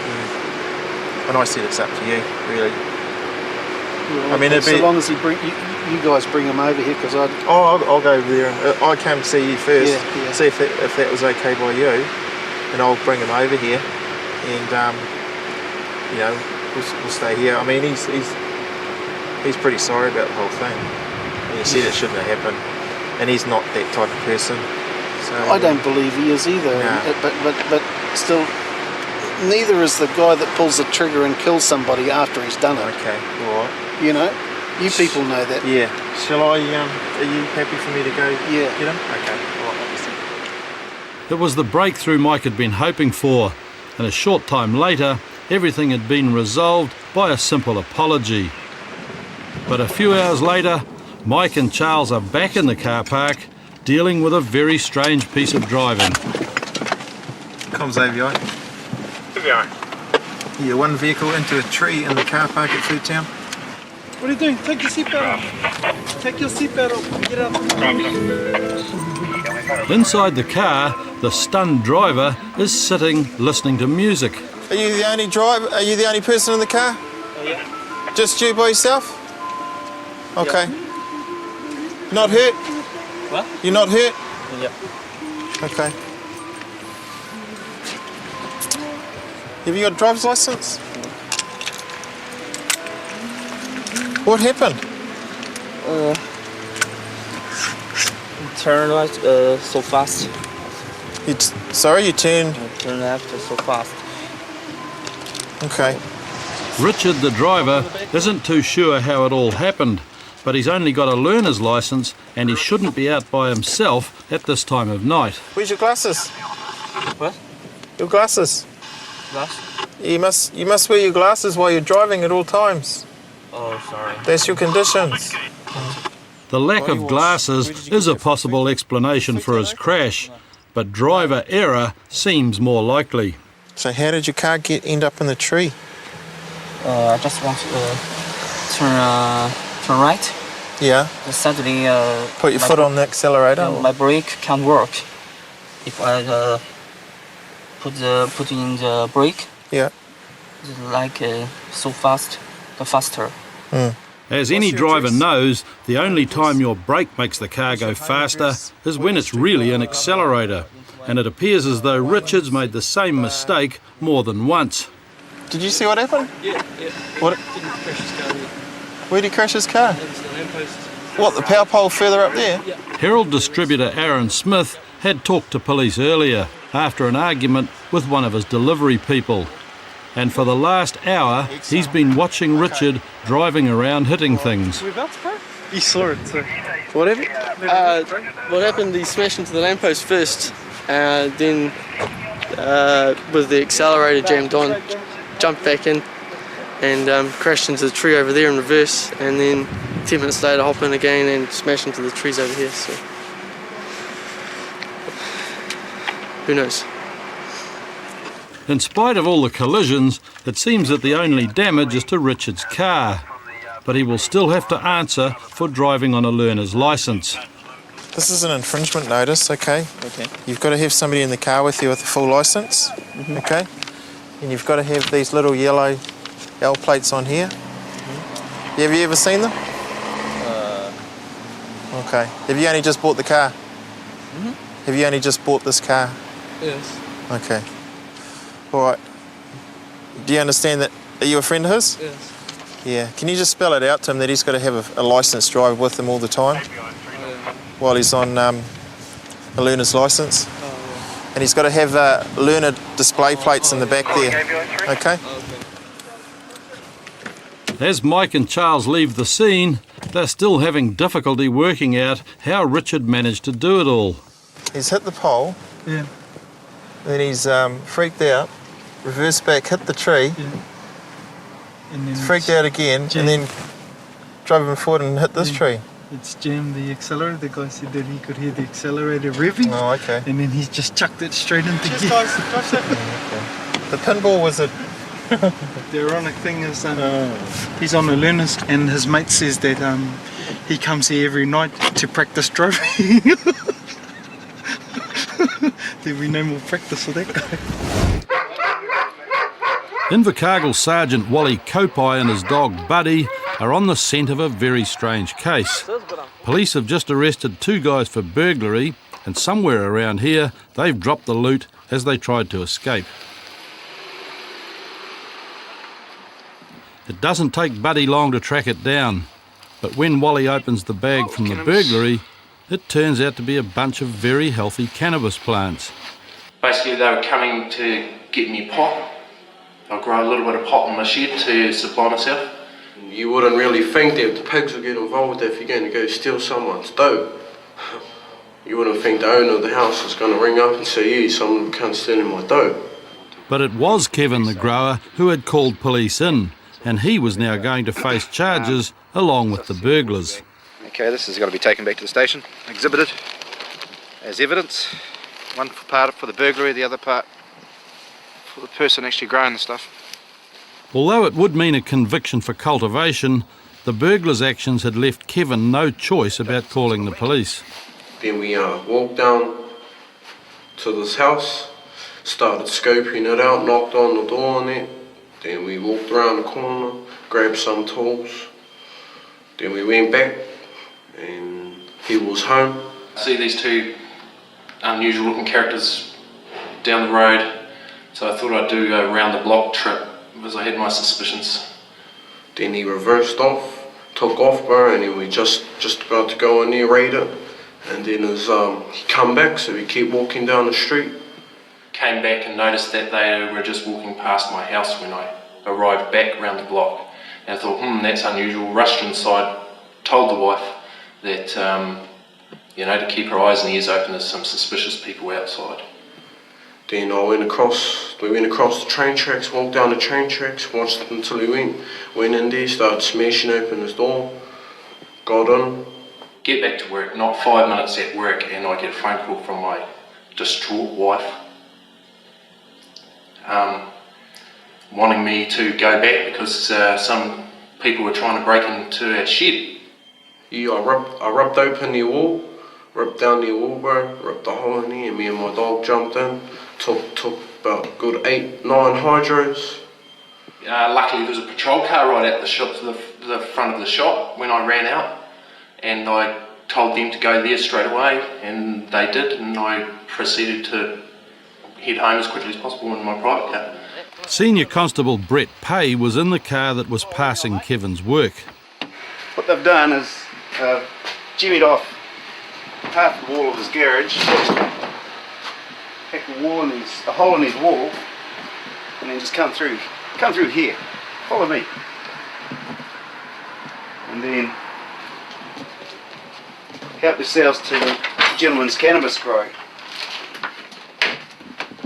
And then decamp with these bongs and pipes and stuff.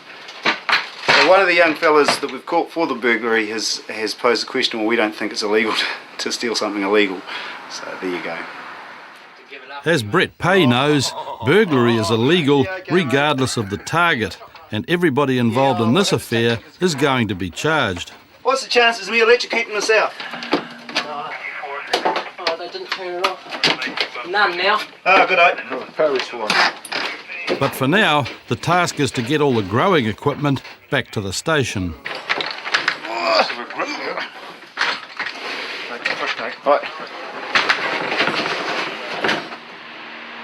At Invercargill Station, Constable Brett Kingsland has asked Kevin for a DNA sample, and he's consented. So just hold it in there, just swirl a bit of saliva around, and yep, just keep doing that. Okay, I need you to push that firmly down on there. Okay, so that's all it does on the tape. So we just push that straight down like that? Yep. Okay, get rid of that now. Kevin's DNA sample will only go into the police data bank if and when he's convicted. And then the seal. These will all get photographed. Constable Alan Griffiths has been put in charge of the exhibits. Put in safe storage until such time as the gentleman goes to court.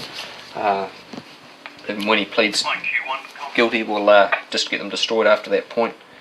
When it all went through court, Tim and his mate Jeff pleaded guilty to charges of burglary.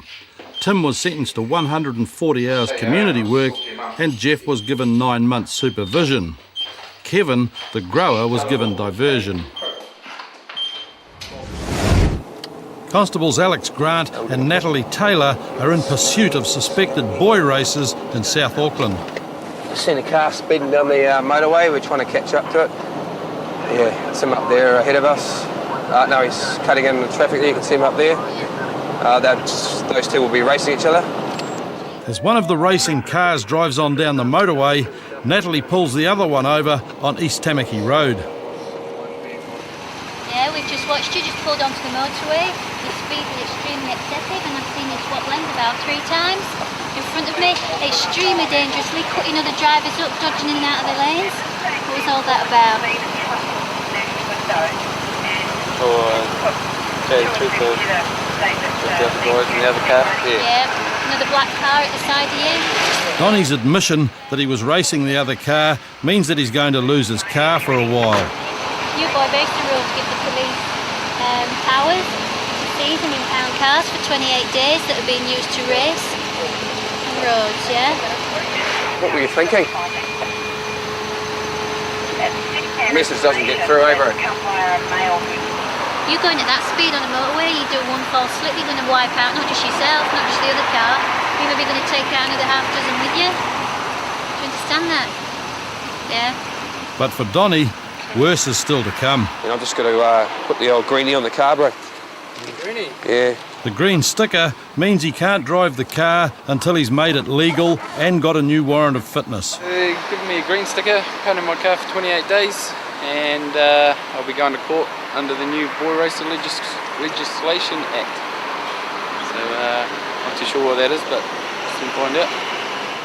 Just under the new laws, I've had to raise the suspension, I think it was 5 mil, and change the muffler over to a standard one. This would all eventually lose Donnie his licence for 6 months, but his main worry now was getting home. Yeah, car's just been impounded. Yeah, like now. Okay, so he's on his way. With Donnie on his way, Alex and Natalie are called to an assault outside a bar in Manurewa. 2 males have been assaulted there and one is currently unconscious with head injuries, being whacked on the head.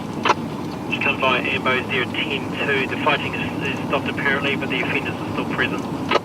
Stand by. Comms OEI 2 is 10-7 with one still unconscious on the ground.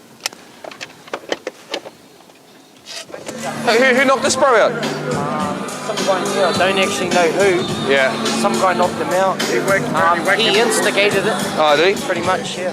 Apart from the bouncer's claim that the unconscious guy was the source of all the trouble, nobody else seems to have seen anything. Mate, did you see what happened? No, I was in the office. No. Yeah. G'day, mate. Did you see what happened here? No? Didn't see who knocked this guy out? He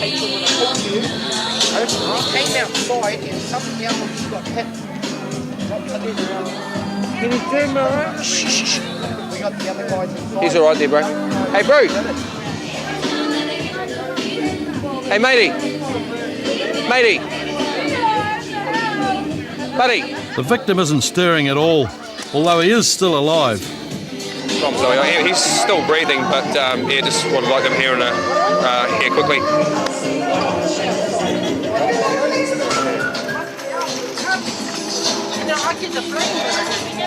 Just as the ambulance officers arrive, the guy suddenly regains consciousness. G'day, mate. How are you? Who punched you? But he's got no recollection of what's happened to him. What's your name? What's your name, bro? Hey? These guys want to check you out. Is that okay? These ambulance officers want to check you out, bro. Jump on in, mate. But Frank thinks he can make it by himself, although the rest of his body doesn't agree.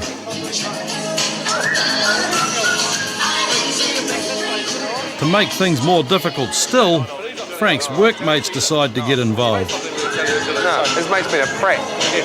Hey, his mate's giving the guys to the... Hey, mate. Bro. Let these guys do this. Back off. Let these guys... Back off. Back off. Come on, mate. No, don't go back in the bar. Don't go back in the bar. Hey, bro, hey. He's saying that he's gone away, get a feed, he's come back and his mate's lying on the ground. On arrival, we've seen a young male who's been KO'd with a wee bit of blood coming from his mouth. And he's obviously been in some sort of altercation. His mate doesn't want to give us any of his details. Security have pretty much seen nothing. Basically, we're going to go to Middlemore Hospital, have a chat to the guy that's been knocked out, grab his details, and we'll make some further inquiries if he wants to make a complaint. We'll leave it at that. Frank suffered a severe concussion, but later admitted that it was him who'd started the fight. No charges were laid in relation to this incident. Next week on Police 10-7... He refuses to walk, he'd like to be dragged. Dunedin Police encounter Barry. Hi, will you stand up now, sir? I'll give you a hand up. I'd rather be dragged. Auckland Police tracking a jailbreaker try to break in to Mount Eden Prison. Trying to cut the fence so we can get our dogs and stuff down there. And a Palmerston North cannabis grower chooses the wrong time to pick up his plants. What's your... Tonight on Police 10-7, Auckland Police tracking a jailbreaker try to break into Mount Eden Prison. Trying to cut the fence so we can get our dogs and stuff down there. Palmerston North cannabis grower chooses the wrong time to pick up his plants. What are you doing? What's your line on the ground? What's your first name? Dunedin Police round up some drunk umbrella rustlers. No, just put it down. Just put it down. And then they encounter Barry. Hi, will you stand up now, sir? I'll give you a hand up. Got a motorbike fella to stop for me. I can't get close enough to him. He's on a Harley heading down Takanini Straits. He's probably going to the pad if anyone's close. He's still failing to stop, and he knows I'm behind him now. Auckland dog handler Constable Kane Cording is in pursuit of a Harley that's failed to stop. The motorcyclist turns into the entranceway of the headquarters of the 45ers and tries to get inside before Kane catches up with him. Don't let him in, and we'll lock you up as well. But Vincent's attempt to outrun the law ends at the gate. You in a hurry? You in a hurry? You knew I was behind you? Yeah, you did. I had my lights and siren on, and you gassed it. Well, you might find yourself getting arrested. A check of Vincent's driver's licence reveals that he shouldn't be on the road at this time of night. You need a learner licence? Oh, the stick in front. Driving on a learner licence, riding a motorcycle beyond the CC class, and failing to stop for police is going to end up costing Vincent a lot of money. Then why didn't you stop? And when backup arrives, Vincent is issued an infringement notice and some sensible advice. Alright, so every time you get stopped, okay, there are going to be tickets involved until you get that licence. Alright. You know how to pay it? Yeah, mate. Yep, Westpac Trust, $100 on the back if you can't. Yep. Alright, good, so slow it down, and if you see blue and red, stop. It's that simple. Alright. Fellow gang members view the proceedings with interest, and to show there's no ill feeling, they offer an invitation to the police. We're coming for coffee. Come on. Vincent's finally allowed inside, but the offer of coffee is withdrawn. He's been issued with $1,200 worth of infringement notices for his troubles, breaching his licence conditions, which he'll keep getting issued until he gets his licence sorted out, and either that or he'll get his licence taken off him. And from one man trying to get inside, across town, police have been called to another man trying to get out. We're off to Mount Eden Prison down on Boston Road. We've got a guy that's apparently hanging out the window on the motorway side with a rope, possibly going to jump. Who knows? That's all the information we got at the moment, so we're off there now. By the time Constables Steve Worthy and Craig Andrew arrive at the prison, other units have been called in. Is he still within the prison grounds? At present, the rope has been thrown over the outside prison wall also. If the unit's down on Boston Road, If they come down to the ends down by the motorway, they should be able to see them in the direction where Delta's going. Dog teams are brought in to track any inmates outside the prison walls, and Steve and Craig head to the fugitive's last sighted position. But the Great Escape seems to have run into some problems. In his frantic bid for freedom, Jack's got stuck on a window ledge. As Jack deals with the problems of getting out of Mount Eden prison, the Delta team are having problems getting their dogs close to the scene. The security around here is quite good, so we're trying to cut the fence so we can get our dogs and stuff down there.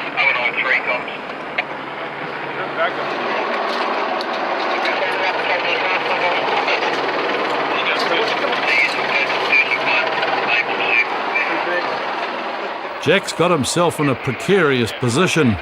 He can't get forward or go back, and he's hanging some distance from the ground.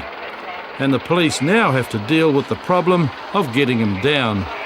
We're going to need the fire brigade to get this boy down with a ladder. At least the prison guys can get a ladder in from the inside. Right. Yeah, otherwise it's going to have to come out directly where you are. What sort of facility have the prison guards got, including ladders or something from the inside? Because he's got himself a real pickle. He either goes back up or he comes over the razor wire where I am. So if they could have a chat to the prison guards if they can sort something out. I don't think he's going to fall off anytime soon where he is, because he's fairly stable, unless he does something stupid. Jack seems grateful that he's been caught in the act. I was lucky he's got me. Yeah, Back at ground level, Steve suspects there may be more than one escapee. What we've got at the moment is a shoe up on the top of the ledge where the rope is, and another phone card just down at the bottom of the rope there, which leads us to believe there may have been somebody else that climbed over the rope before this guy.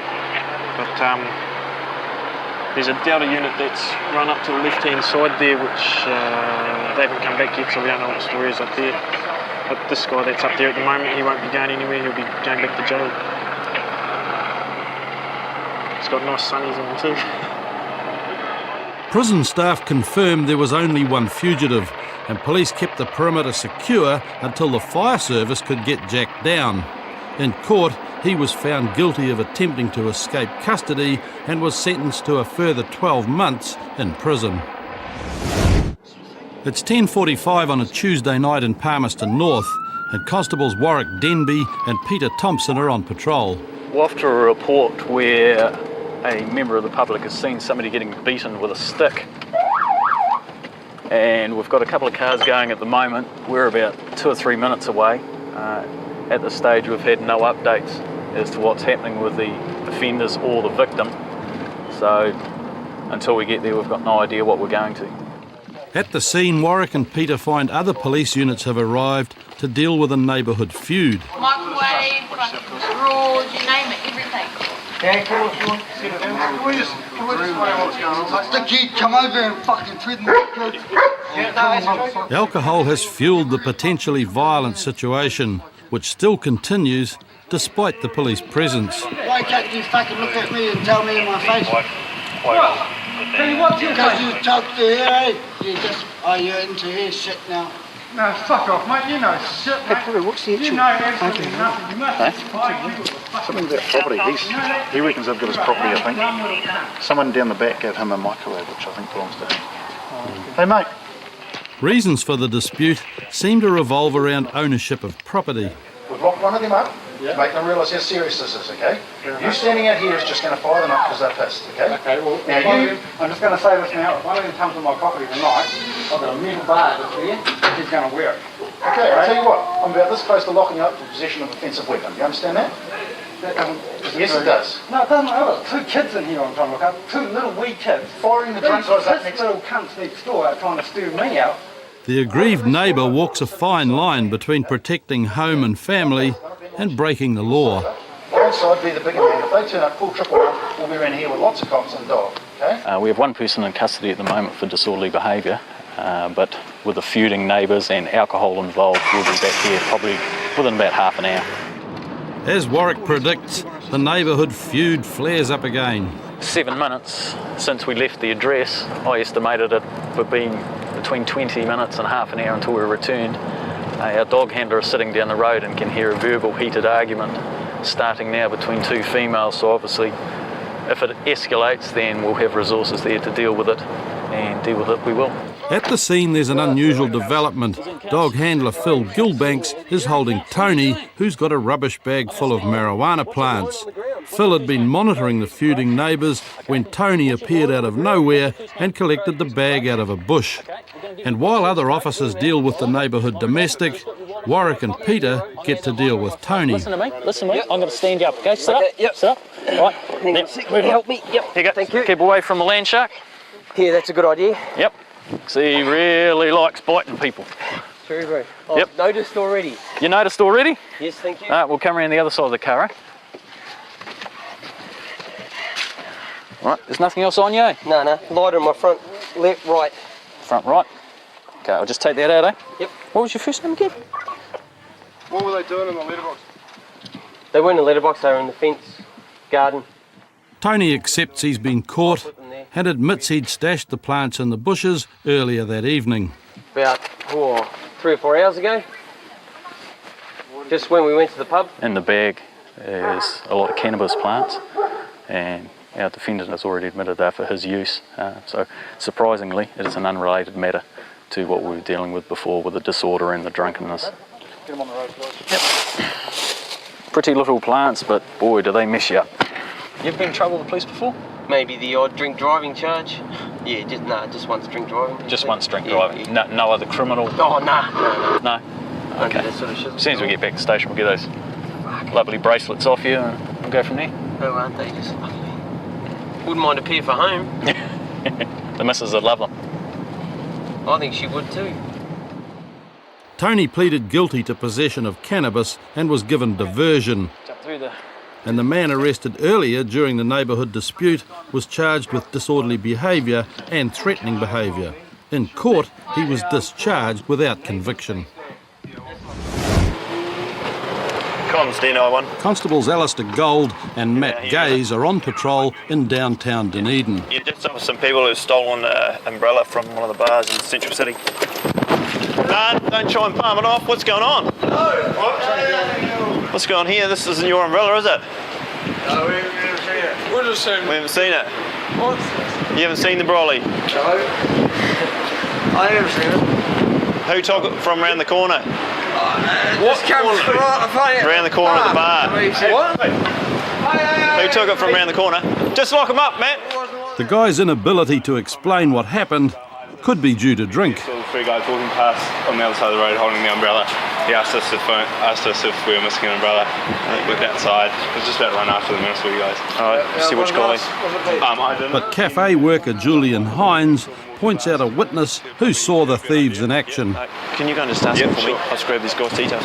You guys got some ID on you? I just want to take some details off you, alright? We'll take it back to the... Alright, and then it'll get returned. And then bring some ID? We don't have anything to... No. We're not... You've got to get some ID on you, alright? You're going to come back to the station with me. So, you know, like there's an easy way and a hard way. Yep. Alright? But we're not... And you're better off doing it the easy way. Yep. None of us are doing anything wrong. What's that? None of us are doing anything wrong. Well, you guys have been seen taking an umbrella. And we'll take it back now. No, you're not taking it back right now. We've been seen taking an umbrella. Yep. Alistair gets the lowdown on what happened from bar worker Ben McKinley. Did you see what? Yeah, all I saw was... We do it now? No, you just stay there, guys. Just outside that boutique shop there. Yep. Three guys dragging the umbrella on the road. All three of them? Oh, two guys. Which ones? Fighting, okay. One guy down there. Yep. I don't know which one of these two. You don't know? No. Either side, so. Yep. Alrighty, hey, thanks. You're just down there, aren't you? Yep. Yeah, waiting for theft disorderly. We're not thieves. We're not thieves. Have we got? Yeah, he's been dragging it down the road here. Yeah, I'll still get it.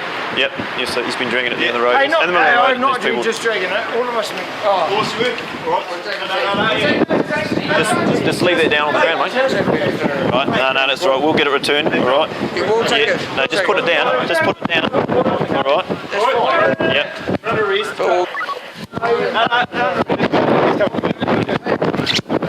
Let him go, or should be coming back with us?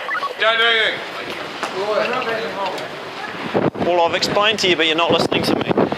You guys were seen with your friend here dragging the umbrella down the road, all right? But this umbrella is from bar around the corner. Alrighty. Yeah, I do know the score, mate. All right, so we'll take this back. Thank you. Have a nice night, fellas. Yep. Through the door there. Terry is taken to the station to get the matter sorted out. He was charged with theft and held in the cells overnight. When he appeared in court, he was found guilty and given diversion. Watch out, Steno on. I have no discretion. Later that night, Constables Craig Bennett and Alistair Gold receive a call to check on a group of youths who are up to no good. We've just received reports of some youths that are standing on top of cars out the back of the Rabar in Dunedin. They're climbing over all the vehicles, so we're just going to try and look for them, see what we can find. When Craig and Alistair arrive at the scene, an informant points out the youths.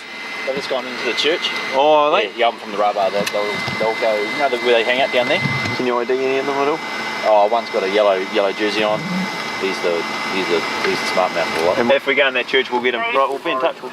The teens have moved towards nearby church grounds, and when the police arrive, they meet Mark, who's no stranger to them. Mister, what a surprise. Would you like to step out of there, please, miss?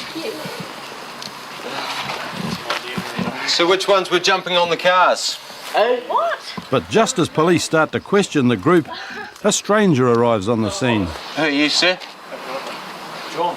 John? Smith. John Smith. And by the way, shouldn't you identify yourself before you ask me a question?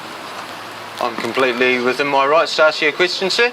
All You're I right, did is... but I'm not legally obliged to answer it honestly until you've actually identified yourself as an officer of the law, including your badge number. You're absolutely under no obligation at all to tell me your name. After sorting out some of the finer legal points with Barry, Craig tries to get on with his job. The yellow sweatshirt was identified as jumping on a car. Bullshit. Down in the car park. I'm not kidding you. Bullshit, mate. Fuck off, I wasn't jumping in that fucking car. Sit down, man.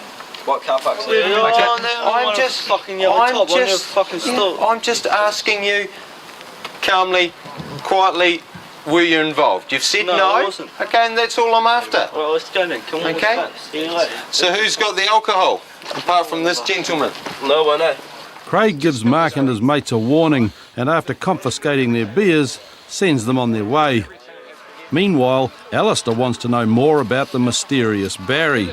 He's carrying a bag of beer, and this part of the city is a liquor ban zone. So I'm not allowed to carry it from a pub or a place of legal purchase to my own private residence? Yeah, you can do. Yep. Oh, good. No problems with that. Well, how come it's open? It's not open. The box is open. Is it not? All of the cans are sealed, and in front of legal people I have done the legal thing. Right. I don't know who took that out while I wasn't there. Right. So, you're in an alcohol banned area. You just purchased alcohol recently, and there's a few cans missing. Yes, I don't know who took them. Possibly the same person who broke the windows and jumped up and down on the car. Alistair's not sure that Barry's being entirely honest. Where do you live? So you've identified yourself as... Where do you live? Straight, and you're heading there right now. Indeed. See you later. Alistair gives Barry the benefit of the doubt and lets him continue on his way home. But a short time later, Barry and his bag of beer are back. Because you're under arrest, you've got certain rights. All right, this way. It's only open when it's at the ground, dude. Yeah, whatever, all right.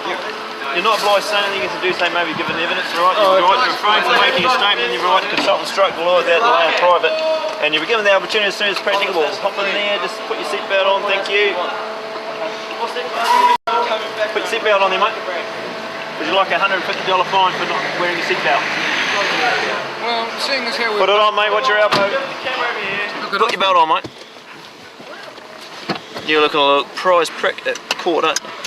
By the time they reach the station, Barry appears to have lost the use of his legs, and the police are in danger of losing their patience. If you want to make an ass out of yourself in front of the TV, I suggest you stay there. If you don't want to do that, I think you should just get out of the car and walk up the steps before I actually have to drag you out of the car.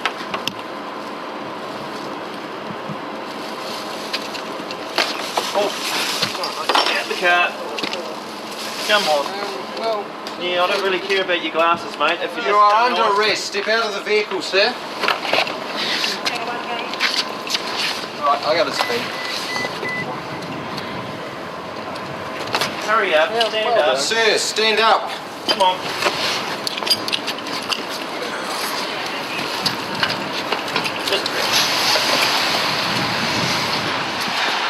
Police escort the horizontal Barry into the station. He seems to prefer this method. He refuses to walk, he'd like to be dragged. Right, will you stand up now, sir? I'll give you a hand up. I'd rather be dragged. Anything in your jacket pockets that I need to know about? Craig empties Barry's pockets and accounts for some of the missing beer cans. Any sharp objects? Anything dangerous? Crushed cans of beer? And you said you hadn't been drinking them tonight? Not within the legal limits. Would you like to hop into the holding cell? No, I reckon we should drag him. We should drag you in again. We're not keen on dragging you everywhere. Sure you don't want to... Drag him into court as well, so you know, what's the problem? We're going to drag you into court as well. Alright, well, we'll try and gently place you in there. Oh, whatever. Come this way. Just don't headbutt me into the wall, you know.